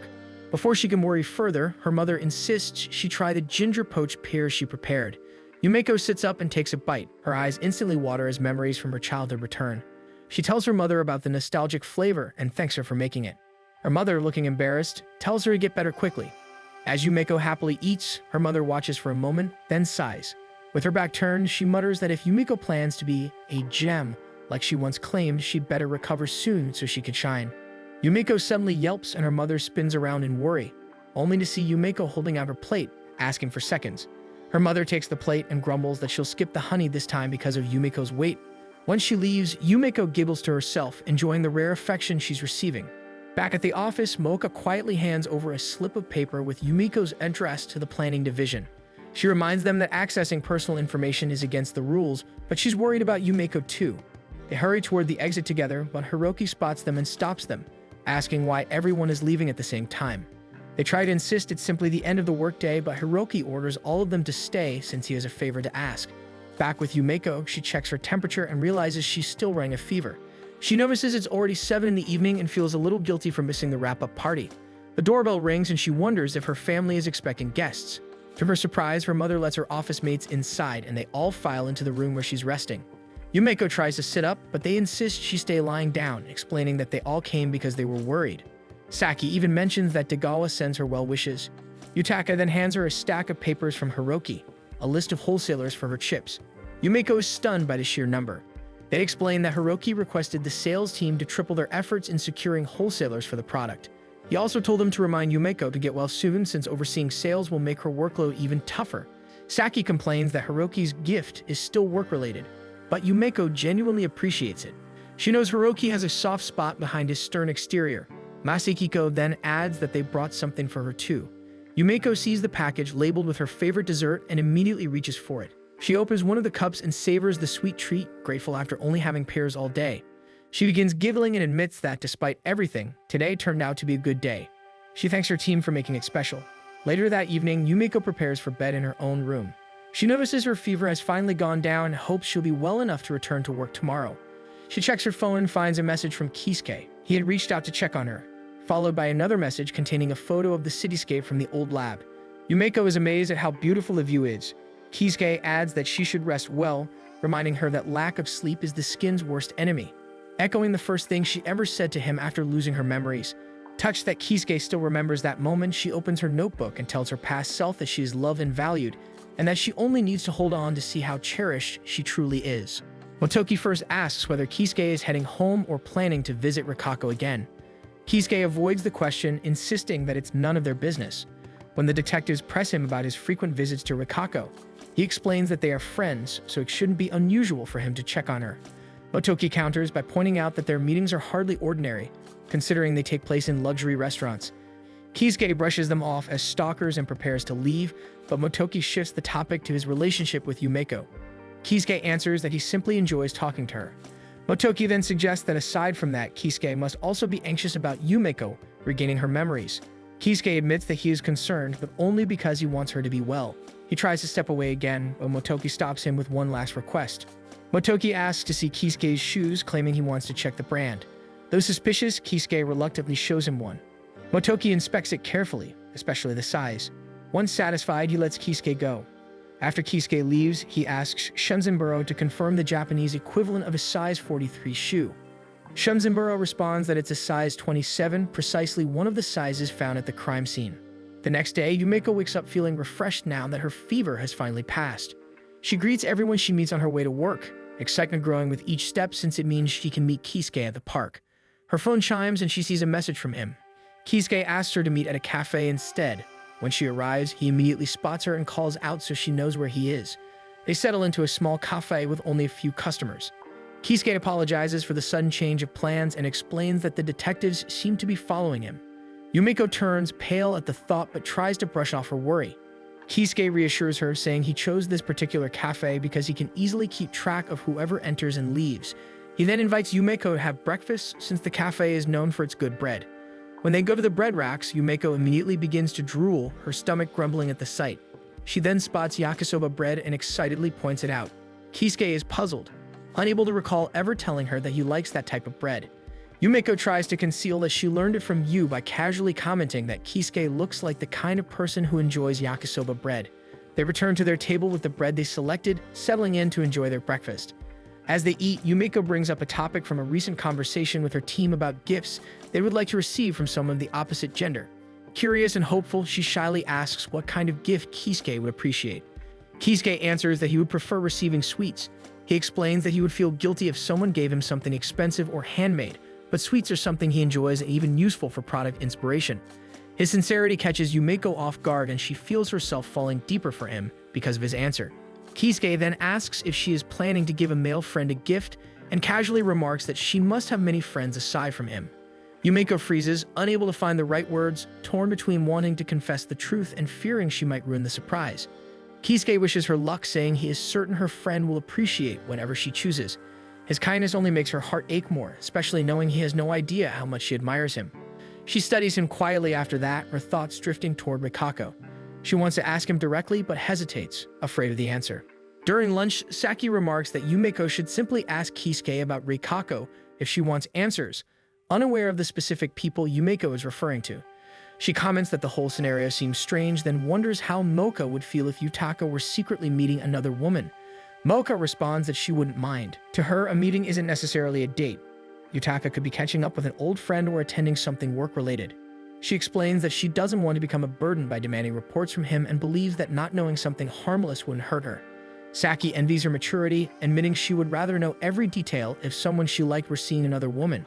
Yumeko listens to the two of them, realizing that while she longs to understand Kisuke more deeply, there may be parts of himself he is not ready to share. When Saki asks what she plans to do, Yumeko says she's content with how things are for now and hopes Kisuke continues to enjoy the moments they spend together. Saki gives her an uncertain look, pointing out that it sounds like Kisuke is taking advantage of her. Yumeko insists she's only tolerating things for now and that once they are official, she'll make sure Kisuke finds her completely irresistible. Saki and Momeka giggle at her boldness and even comment on how naughty she is, which causes someone at a nearby table to choke. Saki then shifts the topic and asks if Yumeko has already decided on a gift for her date. Yumeko shares that she plans on getting him pudding. Mocha suggests getting some from Orion.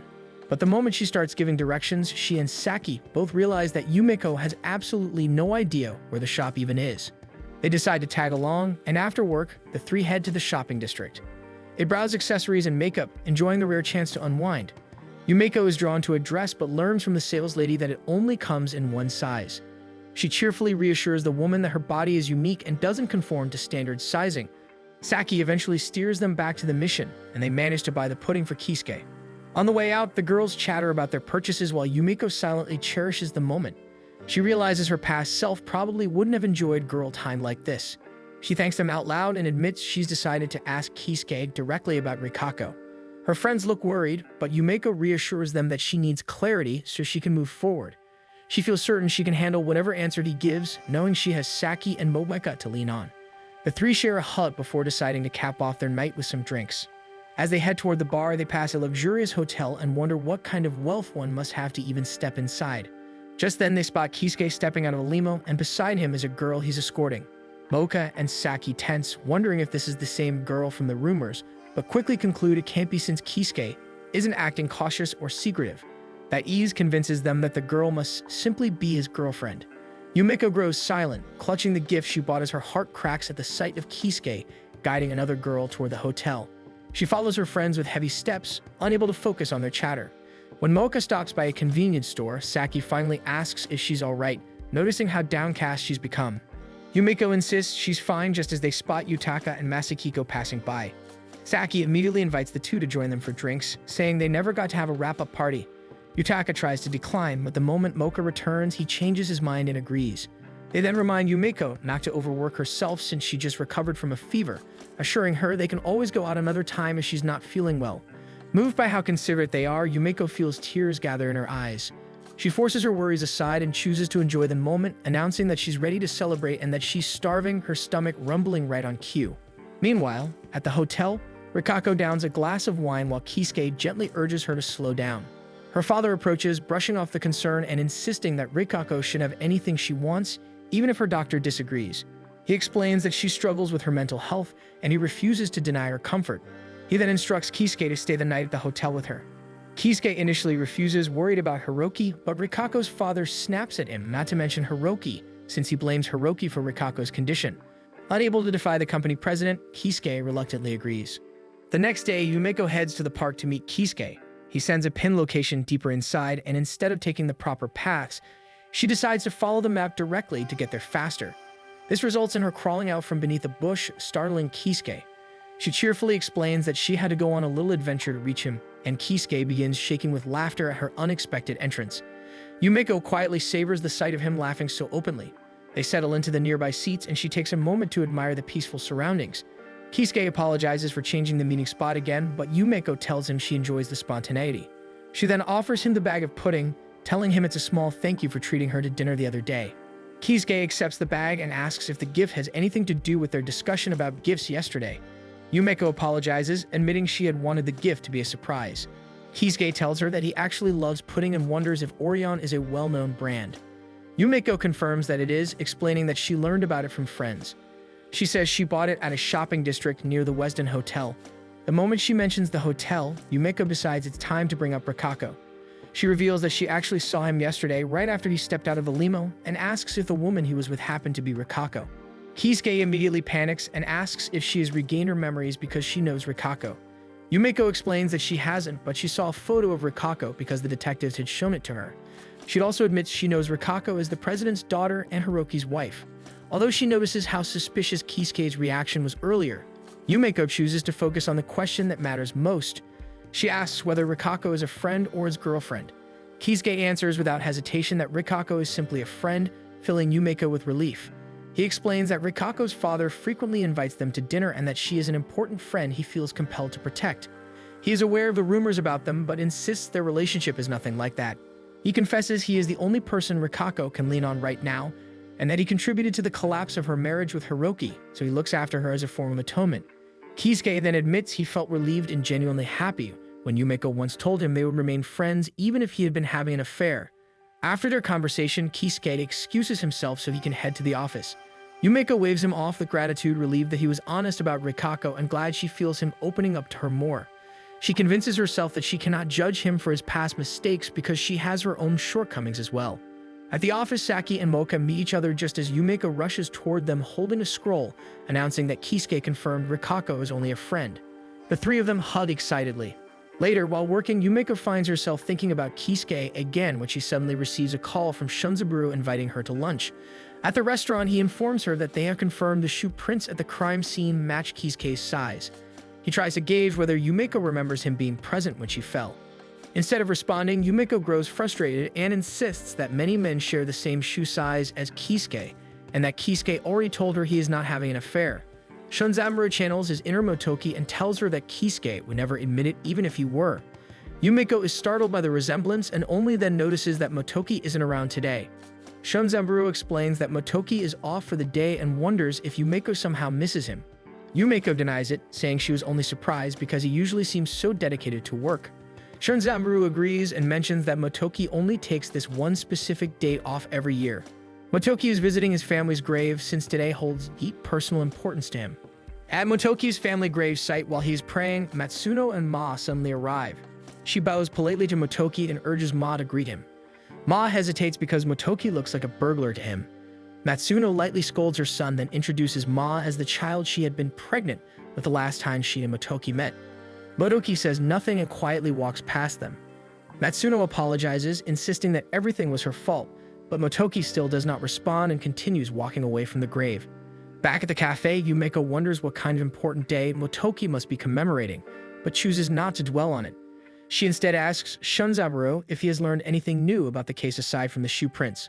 Shunzaburo admits there is no additional information, which makes Yumeko raise her voice in disbelief, then tells Shunzaburo that he could have simply called her.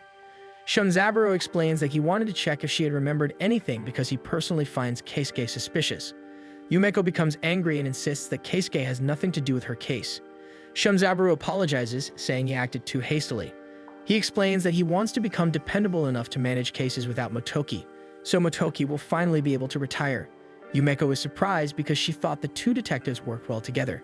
She wonders if Motoki treats Shunzaburo the same way he treats others. Shunzaburo explains that Motoki is trying to get by life fast. He mentions that Motoki eats nothing but bread and milk, and during investigations, he is always reckless to the point that Shunzaburo fears he might die on the job. To Shunzaburo, Motoki behaves as if he truly intends to die doing his duty.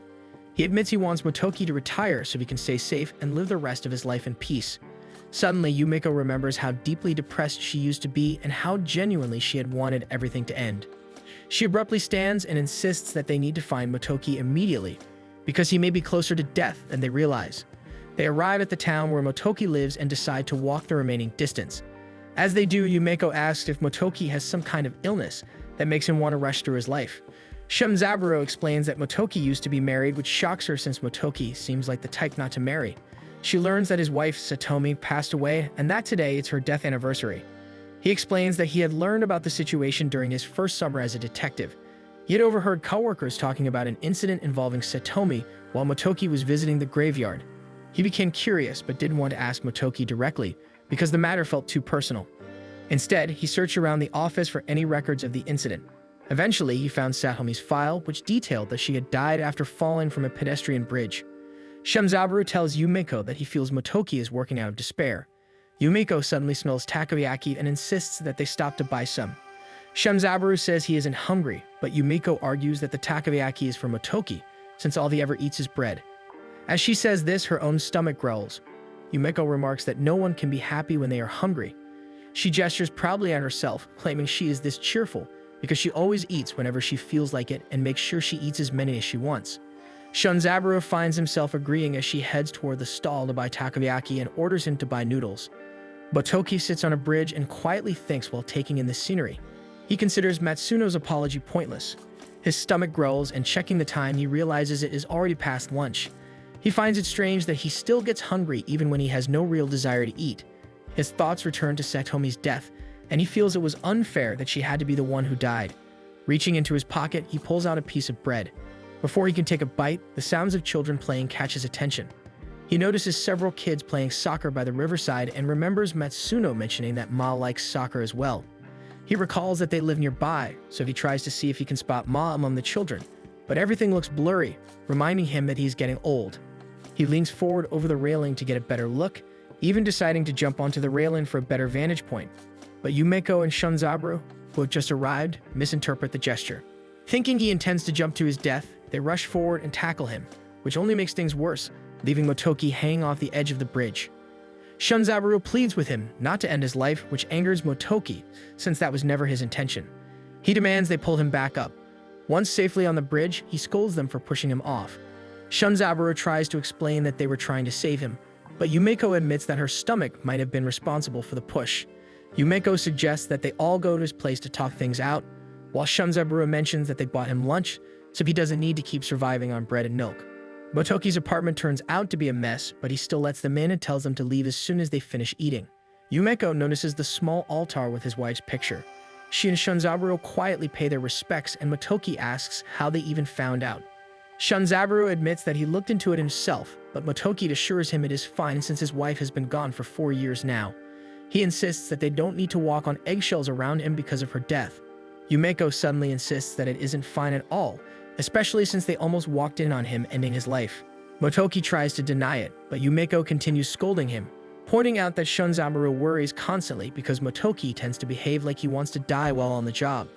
Motoki reflects on her words and admits that it honestly wouldn't be a bad idea. He says he no longer cares when he dies since he has no relatives left anyway. Not wanting to let the gloom settle again, Yumeko brings up the takoyaki they bought and suggests they eat while talking since they will get cold. Motoki refuses, even after she offers him noodles as an alternative. Yumeko becomes irritated and tells him he has a terrible habit of pushing people away. She even comments that Satomi must have been an incredibly kind person to marry someone as rude as him. Motoki agrees that she truly was and claims that her kindness ended up being the cause of her death. Shunzaburo senses the mood darkening again, but Yumeko suggests shifting the topic and asks how they fell in love instead of talking about her passing. Shunzaburo finds the timing inappropriate, but Yumeko explains that she is curious and that Motoki himself already said they shouldn't worry about bringing it up. Feeling frustrated, Motoki decides to share. He tells them that he recalls first meeting Satomi at a convenience store when they both reached for the same carton of milk. She insisted that he take it, and after some back and forth, he accepted just so he could leave. She mentioned seeing him around town wearing a suit and asked if he was off that day. He didn't bother answering her, but she continued to share things about herself before realizing she was keeping him. He had thought she was strange and simply walked out afterward. He remembers spotting her around town multiple times after that, always helping random people go about their day. Eventually, he realized he wasn't just running into her by chance, but that he had begun actively looking for her without noticing. He recalls deciding to wait outside the convenience store she'd often visited, offering her the last carton of milk he had just purchased. That moment became the start of their relationship, eventually leading to their marriage. Their marriage was nothing extraordinary, but they had been happy together. He remembers that on one of his days off, they had planned to watch a movie. On their way to the theater, Satomi noticed Matsuno, who had been heavily pregnant at the time and struggling with grocery bags. Feeling sorry for her, Satomi offered help and asked Motoki to go on ahead to buy their tickets. Motoki agreed, unaware that he would regret that choice for the rest of his life. While helping Matsuno with her groceries, Satomi learned she had been due the previous day. Since labor had not yet started, the doctor sent Matsuno home and instructed her to exercise more to encourage it. Matsuno chose to do her errands since it felt more productive. As they reached the pedestrian bridge, Satomi hesitated because Matsuno could go into labor at any moment. However, Matsuno insisted that climbing stairs would help trigger it, and felt safe because Satomi was with her. Unfortunately, as she climbed with Satomi behind her, Matsuno suddenly experienced a sharp pain and fell backward, colliding with Satomi, who was shocked to see her falling. When Matsuno looked to check on her, Satomi was unconscious with blood pooling beneath her head. Satomi was immediately taken to the hospital. Motoki rushed there as soon as he heard what had happened. When he arrived and saw the doctor's sullen expressions around Satomi's body, he realized then that he had lost her forever. He blamed himself, thinking that if he had stayed by her side that day, things might have turned out differently. Now he feels forced to live the rest of his life in regret. Yumeko gently offers him takoyaki, but he angrily refuses, demanding to know why he should eat at all. Yumeko insists that he needs to eat because he is still alive. She admits that her memory feels hazy, but she is certain she once wanted to die. She discovered that being alive can be wonderful. She explains she now wakes up every morning feeling refreshed and takes a walk in the park to energize herself before work. She adds that there is romance to look forward to, and she enjoys visiting trendy cafes with her friends. She makes a point to eat until she's full and get plenty of rest so she can greet each day with a smile. She adds that he cannot die without experiencing how good the takoyaki or noodles taste. Motoki complains that he has already eaten takoyaki and noodles before, but he eventually decides to eat some just so Yumeko will stop insisting. He notes that they have already gone cold, yet they still taste good, especially since it has been so long since he last had takoyaki. After lunch, they decide to take a walk by the riverbank. Yumeko comments that the weather is nice, though Motoki argues that it is humid. Shunzaburo uses the moment to compliment Yumeko's strengths, saying he admires her because even after losing her memory, she continues to live each day appreciating life. Yumeko suddenly notices a cat, and Shunzaburo becomes excited as well, deciding to join her in petting it. Motoki lingers behind and a ball rolls toward him. Ma runs up and recognizes him from the graveyard. Motoki realizes who he is and tosses the ball back. Ma does not leave immediately. He says his mother told him about Satomi and explains that Satomi is the reason he and his mother are alive, so he gives Motoki his thanks. He then hurries back to his game. Motoki watches him, amused by how small Ma is while still doing his best to play soccer with kids much bigger than him. He looks up at the sky and tells Satomi that the life she saved is living to the fullest. For an instant, Motoki feels as if Satomi is proudly smiling at him. He returns to Yumeko and Shunzaburo, who are happily playing with the cat. He says that when he mentioned not caring about dying, he only meant not caring about dying while working. He stresses that with such an overly emotional partner like Shunzaburo, he cannot afford to die and leave him alone. Shunzaburo bursts into tears of joy and tries to hug him, while Motoki attempts to pry him off. The day finally arrives and the Ramune chips are officially released. A striking commercial begins playing around town and is simultaneously uploaded online. The concept of blue fizzy chips quickly catches people's attention, sparking curiosity. Teenagers start buying bags to try them out and are surprised by both the unusual appearance and the surprisingly good taste. Influencers and celebrities soon begin talking about the chips as well, and before long they are labeled as the next viral trend. Stores rapidly sell out as demand continues to grow. 2 weeks later, Yamashita reports the success of the Rimuni chips to Kisuke. He asks whether the company should prepare a bonus, noting that this is the first major hit the planning department has had in quite some time. Kisuke agrees that they deserve it, and before Yamashita leaves, instructs him to prepare something else for the team as well. Soon after, the planning division receives news about a barbecue the company will be hosting for them. Saki points out that the announcement came directly from the vice president's office, which makes Yutaka wonder aloud if Kisuke will be attending. The idea of a barbecue excites Yumeko, especially at the thought of spending time with Kisuke. She finds herself grinning uncontrollably, to the point that even Saki notices. Yumeko approaches Hiroki and asks if Degawa can be invited as well. Hiroki gives her an irritated look but ultimately tells her that she is free to do whatever she wants. That evening, Kisuke once again has dinner at a hotel with Rikako. He tries to make casual conversation, but Rikako remains distant and unresponsive. When Kisuke receives a message, he sees that it is from Yumeko, and he smiles as he reads it, a reaction Rikako immediately notices. She comments that he seems happy, and Kisuke replies that work has been enjoyable lately. He admits that he once felt guilty about leaving the planning department and had wanted to return because he felt they still needed him. However, seeing how well the new team is performing has reassured him, and now he simply wants to support them as best he can in his role as vice president. As he casually mentions hosting a barbecue for the team, Kisuke fails to notice Rikako sinking further into her thoughts. On the day of the barbecue, the planning department is stunned by the elaborate setup and the lively atmosphere. They even spot Kisuke manning the grills himself. Feeling guilty that the vice president is working so hard for them, they decide to pitch in and help. Yumeko hangs back for a moment, admiring how handsome he looks. Eventually, she raises her hand and waves. Hiroki walks over shortly after, and Kisuke immediately approaches him. He expresses how grateful he is that Hiroki came to celebrate with the team. Hiroki feels uneasy and is about to turn away, but he notices Yumeko glaring at him, a silent reminder of his promise to be kinder to Kisuke. Swallowing his pride, Hiroki quietly thanks Kisuke before walking off.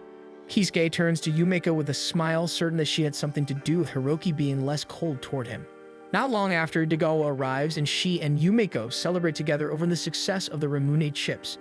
Yumeko offers to grab drinks for them, encouraging Degawa to chat with the vice president while she is gone. Degawa is momentarily confused, not realizing Yumeko is referring to Kisuke, until he gives her an uneasy greeting. He awkwardly expresses his gratitude for the design. Yumeko suddenly reappears, handing both of them roasted marshmallows and excitedly explaining how they can be drizzled with chocolate or dropped into hot cocoa. Remembering that she was supposed to get drinks, Yumeko rushes off again.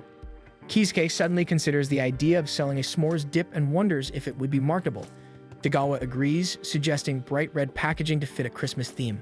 They briefly find themselves animated by the idea, only to realize they are acting friendly despite the unresolved tension between them.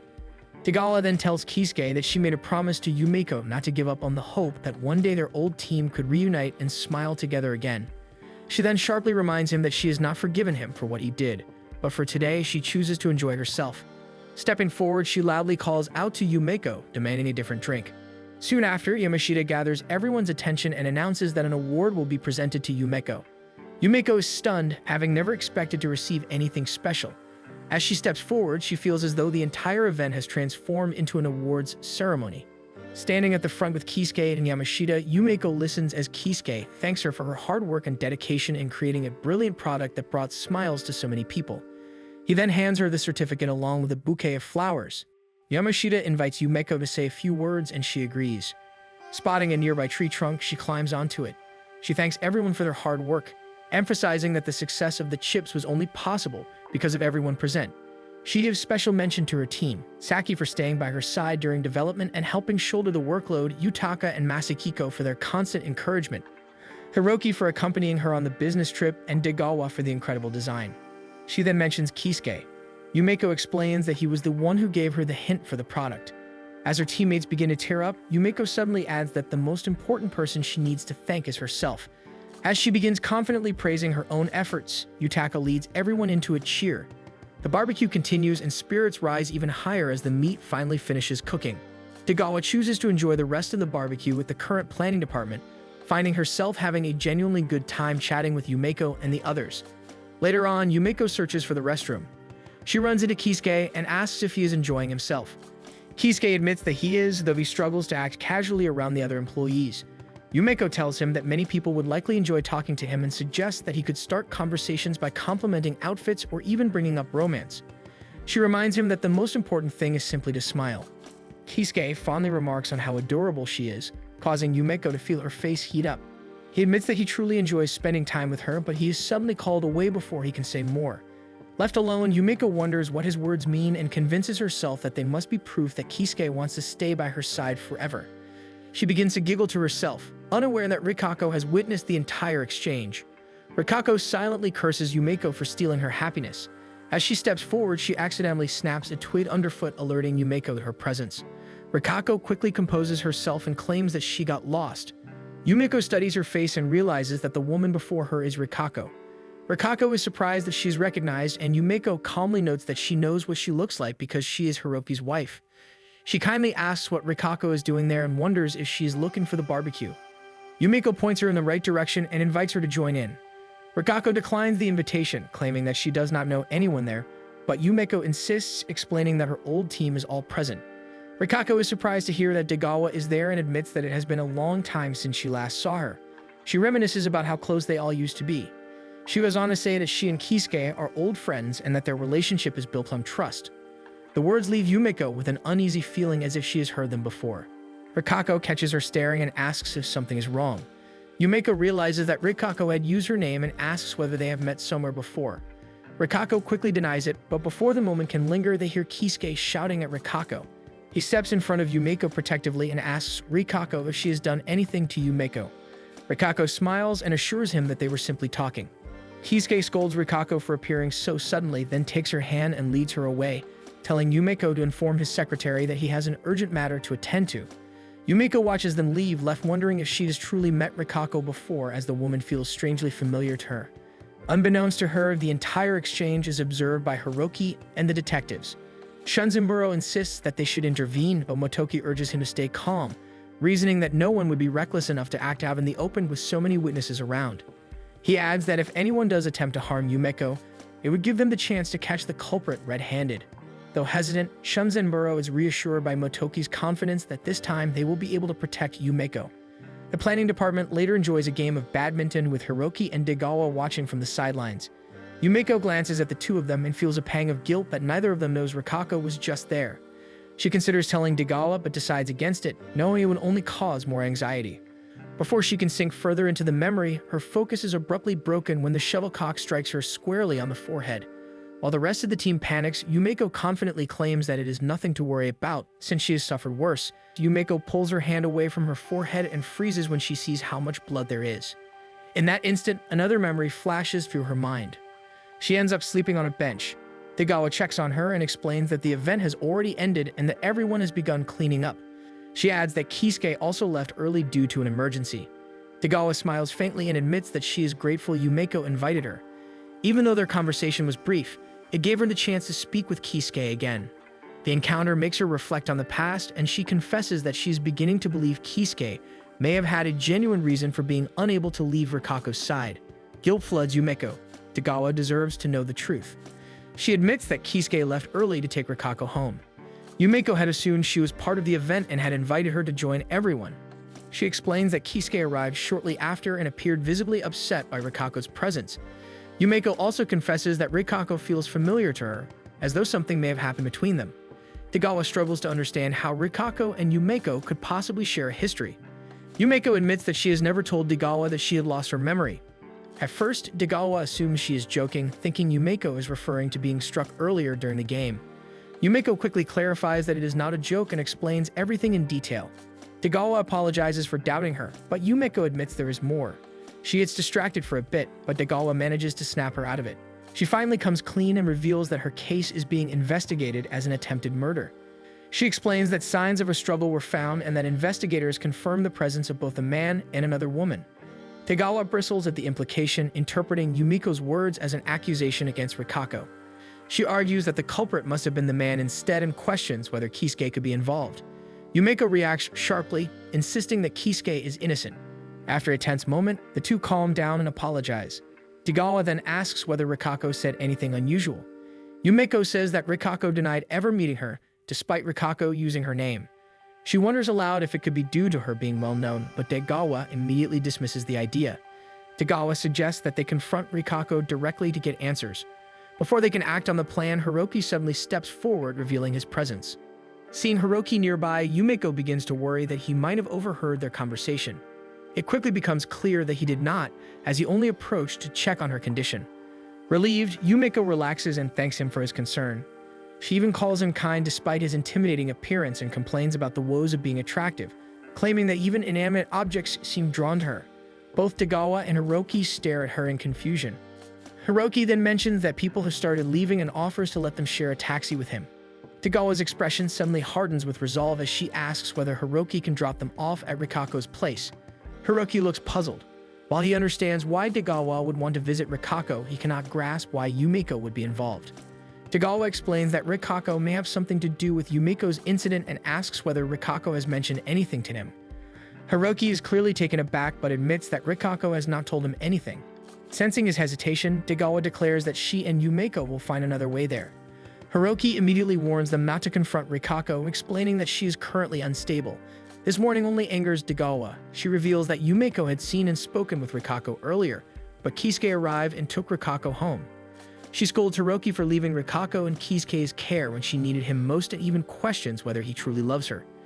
She goes as far as to say that if he never loved Rikako, then he should never have married her. As Degawa breaks down in tears, Hiroki tells her that she has the wrong idea. Yumeko steps forward and says that she has always believed Hiroki still loves Rikako, citing the story he once shared about the meat and potato stew. She acknowledges that Hiroki is fighting many battles of his own but gently reminds him not to shoulder all the blame. She frames their situation as a test of fate, encouraging him not to worry too much and expressing her belief that if Hiroki and Rikako truly face each other, their love will only grow stronger. In response, Yumeko suddenly removes the bandage from her forehead, revealing unblemished skin. Degawa is stunned, as there should have been a visible wound. Yumeko explains that this is proof that all wounds can heal. She urges Hiroki to believe in his love, and in the love symbolized by the meat and potato stew. Degawa questions why Yumeko keeps bringing up that dish, and Yumeko explains that it is a special meal shared between Hiroki and Rikako. Hiroki admits that healing invisible wounds is not so simple. At that moment, Saki appears and invites all of them out for drinks. Yumeko agrees to join, but Degawa pulls her aside and urgently asks what they plan to do about Rikako. Yumeko tells Degawa that they should not rush things and that it would be best to follow Hiroki's lead for now. Seeing Yumeko's confidence, Degawa eases up and agrees. Yumeko then rejoins Saki and announces that she will be joining them for drinks, only for Saki to immediately tell her that she is not allowed to drink alcohol. Yumeko insists that she is perfectly fine and proudly points out that her forehead has already healed. Degawa approaches Hiroki and tells him that she still believes he should talk to Rikako. As the group heads toward the bar, Yumeko watches Hiroki closely, wondering whether his earlier words about wounds were about Rikako. A strange uneasiness settles in her chest, as if something is about to go terribly wrong. Meanwhile, back with Rikako and Kisuke, Kisuke scolds her for showing up at the barbecue unannounced. He questions why she approached Yumeko, knowing full well that if Yumeko were to regain her memories, Rikako would be the one to suffer the consequences. Rikako coldly tells him to admit that he is afraid of her getting close to Yumeko. Kisuke tries to deny it, but his hesitation only fuels Rikako's accusations. She claims that he has betrayed her and chosen Yumeko's side. When Kisuke attempts to reason with her, Rikako pushes further, accusing him of being in love with Yumeko. Kisuke denies the accusation, but when Rikako begins speaking harshly about Yumeko, he finally snaps. He reprimands her, insisting that Yumeko is an amazing woman and does not deserve such cruel words. He desperately pleads for Rikako to return to how she used to be, but Rikako retreats deeper into her own thoughts. In her mind, everyone has turned against her, siding with Yumeko instead. Rikako convinces herself that she has no one left. She goes toward the balcony, intent on ending her life. Kisuke manages to stop her at the last moment by bringing up Yu and how devastated he would be if he lost his mother. The mention of her son snaps Rikako back to reality. Remembering how deeply Yu loves her, she halts, allowing Kisuke to pull her away from the edge. She breaks down in his arms, begging him not to leave her. Kisuke holds her tightly and promises that he will never abandon her. After the planning department's drinking party, the group bids Hiroki goodnight as he heads off in a different direction. As he walks alone, Degawa's words about speaking to Rikako echo in his mind, followed by Yumeko's encouragement to believe in love. Suddenly filled with resolve, Hiroki breaks into a run toward their old apartment. Upon arriving, he stops in front of the intercom, his finger hovering over the call button as he debates whether to press it.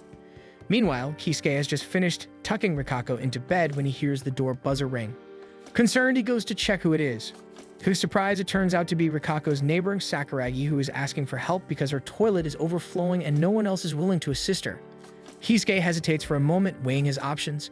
Seeing that Rikako is already fast asleep, he decides he can step away briefly. After grabbing the apartment keys, he follows Sakuragi to help her. At the same time, Hiroki's finger remains hovering over the apartment's call button. After several moments of hesitation, he finally presses it. There is no response as Kisuke is out and Rikako is still sound asleep. Hiroki considers using his spare keys to enter the apartment but ultimately decides against it. With a conflicted expression, he turns away and leaves. After finishing the repairs, Kisuke returns to Rikako's apartment. He feels relieved when he finds everything just as he left it. He decides to tidy up for Rikako, carefully gathering the trash. As he is nearly finished, he hears faint mumbling coming from Rikako's room. Concerned, he steps inside to check on her. He finds her asleep, softly murmuring Hiroki's name. Choosing not to disturb her further, he quietly wishes her a good night and leaves the room. Elsewhere, Yumeko watches her commercial playing on television. She feels proud of everything she has achieved since losing her memories. She admits to herself that the journey has not been easy, filled with confusion and unexpected hardships. Even so, she is grateful, as each day continues to bring exciting discoveries. She reflects on how she managed to create her very first product together with her teammates. She recalls growing closer to Hiroki during their business trip to Hokkaido, learning more about him and how deeply he cared for Rikako. She also thinks of Degawa, whom she considers one of the most amazing people she has ever met. As her thoughts drift to the barbecue and everything leading up to it, Yumeko realizes how meaningful each moment has been. Much of her growth came from the friendships she formed along the way. She acknowledges that she can love Kisuke freely, regardless of whether or not her memories return. Turning to a page in her notebook where she once wrote cruel words about herself, Yumeko gently glides her fingers over the ink before closing it. Holding the notebook close to her chest, she quietly thanks her former self. She promises to keep creating wonderful products and declares her goal of becoming a true hitmaker. Finally, she considers doing something special for everyone. As she munches on her chips, Yumeko decides to bake homemade cookies for everyone. While she manages to prepare the batter, she struggles to operate the oven. She tries hitting it in hopes of making it work, but it malfunctions and explodes in her face. Recovering quickly, Yumeko decides it would be safer to look up a no-bake recipe online. She settles on making a cookies and cream cheesecake and successfully puts one together. Curious, she takes a bite to test the flavor. She instantly falls in love with the taste and keeps eating, only to realize too late that she has finished the entire cake. Panicking, she searches for something else she can make and ends up preparing chocolate pudding. Once again, she tries a spoonful and finds herself unable to stop, finishing all the food she made. Declaring that being a foodie is a demanding job, she decides it would be best to simply buy sweets for everyone the next morning. The following day, Yumeko meets Kisuke at the park, though she ends up taking an unusual route to get there. Kisuke is amused and points out that there is a much easier way to reach the spot. As she sits down, she asks about Rikako. Kisuke reassures her that Rikako is doing fine and that he made sure to take her home safely. Relieved, Yumeko takes a sip of the iced coffee Kisuke brought for them. As she drinks, Kisuke apologizes for raising his voice when he saw Rikako, admitting that he was simply shocked by her sudden appearance. Yumeko reassures him that everything is fine. She admits that she had actually hoped to meet Rikako someday, knowing she was Hiroki's wife. Yumeko adds that she is happy she finally had the chance to speak with her. Kisuke is taken aback by Yumeko's kindness and confesses that he feels guilty for not being able to return her generosity. Yumeko insists that he has already given her more than enough, claiming that his smile is the source of her energy. Seeing him happy and well is enough for her. Kisuke praises her positive spirit, noting that she not only makes him happy but seems to bring joy to everyone around her. With confidence, Yumeko declares herself the Cupid of romance, the goddess of victory, and the sun that brightens everyone's day. Kisuke smiles warmly at her and calls her his hero in return. Yumeko quickly corrects him, saying she is a heroine, since that is the proper female term. Kisuke apologizes for the mistake and agrees, adding that she is absolutely right and incredibly cute. Yumeko blushes deeply, her feelings for him overflowing as the compliment fills her with immense happiness. Kisuke notices that Yumeko seems lost in her thoughts and calls her name to get her attention. In a panic, Yumeko tries to cover her embarrassment by suddenly claiming that her hands are cute as well. Curious, Kisuke asks if he can feel them. Without thinking, Yumeko immediately gives him permission. Kisuke gently takes her hands and lightly squeezes them, agreeing that they really do feel like marshmallows. However, when he looks up at her face, he notices how red it has become. Realizing that they are holding hands, Kisuke quickly lets go and apologizes. Yumeko tries to brush it off and act as if it means nothing, but fails and instead pretends that it is almost time for them to leave. Kisuke is just as embarrassed and attempts to remember what he was supposed to discuss regarding work. In the end, they decide to email each other instead and begin walking in separate directions so they will not be seen together. Yumeko dashes away, her face still burning as she reflects on how much more forward Kisuke was today compared to usual. She finds herself thinking that romance is truly thrilling and believes it will continue to make her feel beautiful. At the office, the planning department gathers as a new employee named Takeru is introduced. Many of the women are immediately drawn to his good looks, much to the quiet jealousy of some of the men. Hiroki assigns Yumeko to look after him. Upon hearing her name, Takeru recognizes her as the person behind the Ramune-flavored chips. To everyone's shock, he suddenly kneels in front of her and asks her to take him on as her apprentice. The entire planning department is left stunned, and even Yumeko herself is completely confused by the unexpected proposal. Thanks for watching. Make sure to subscribe so you won't miss new episode every week.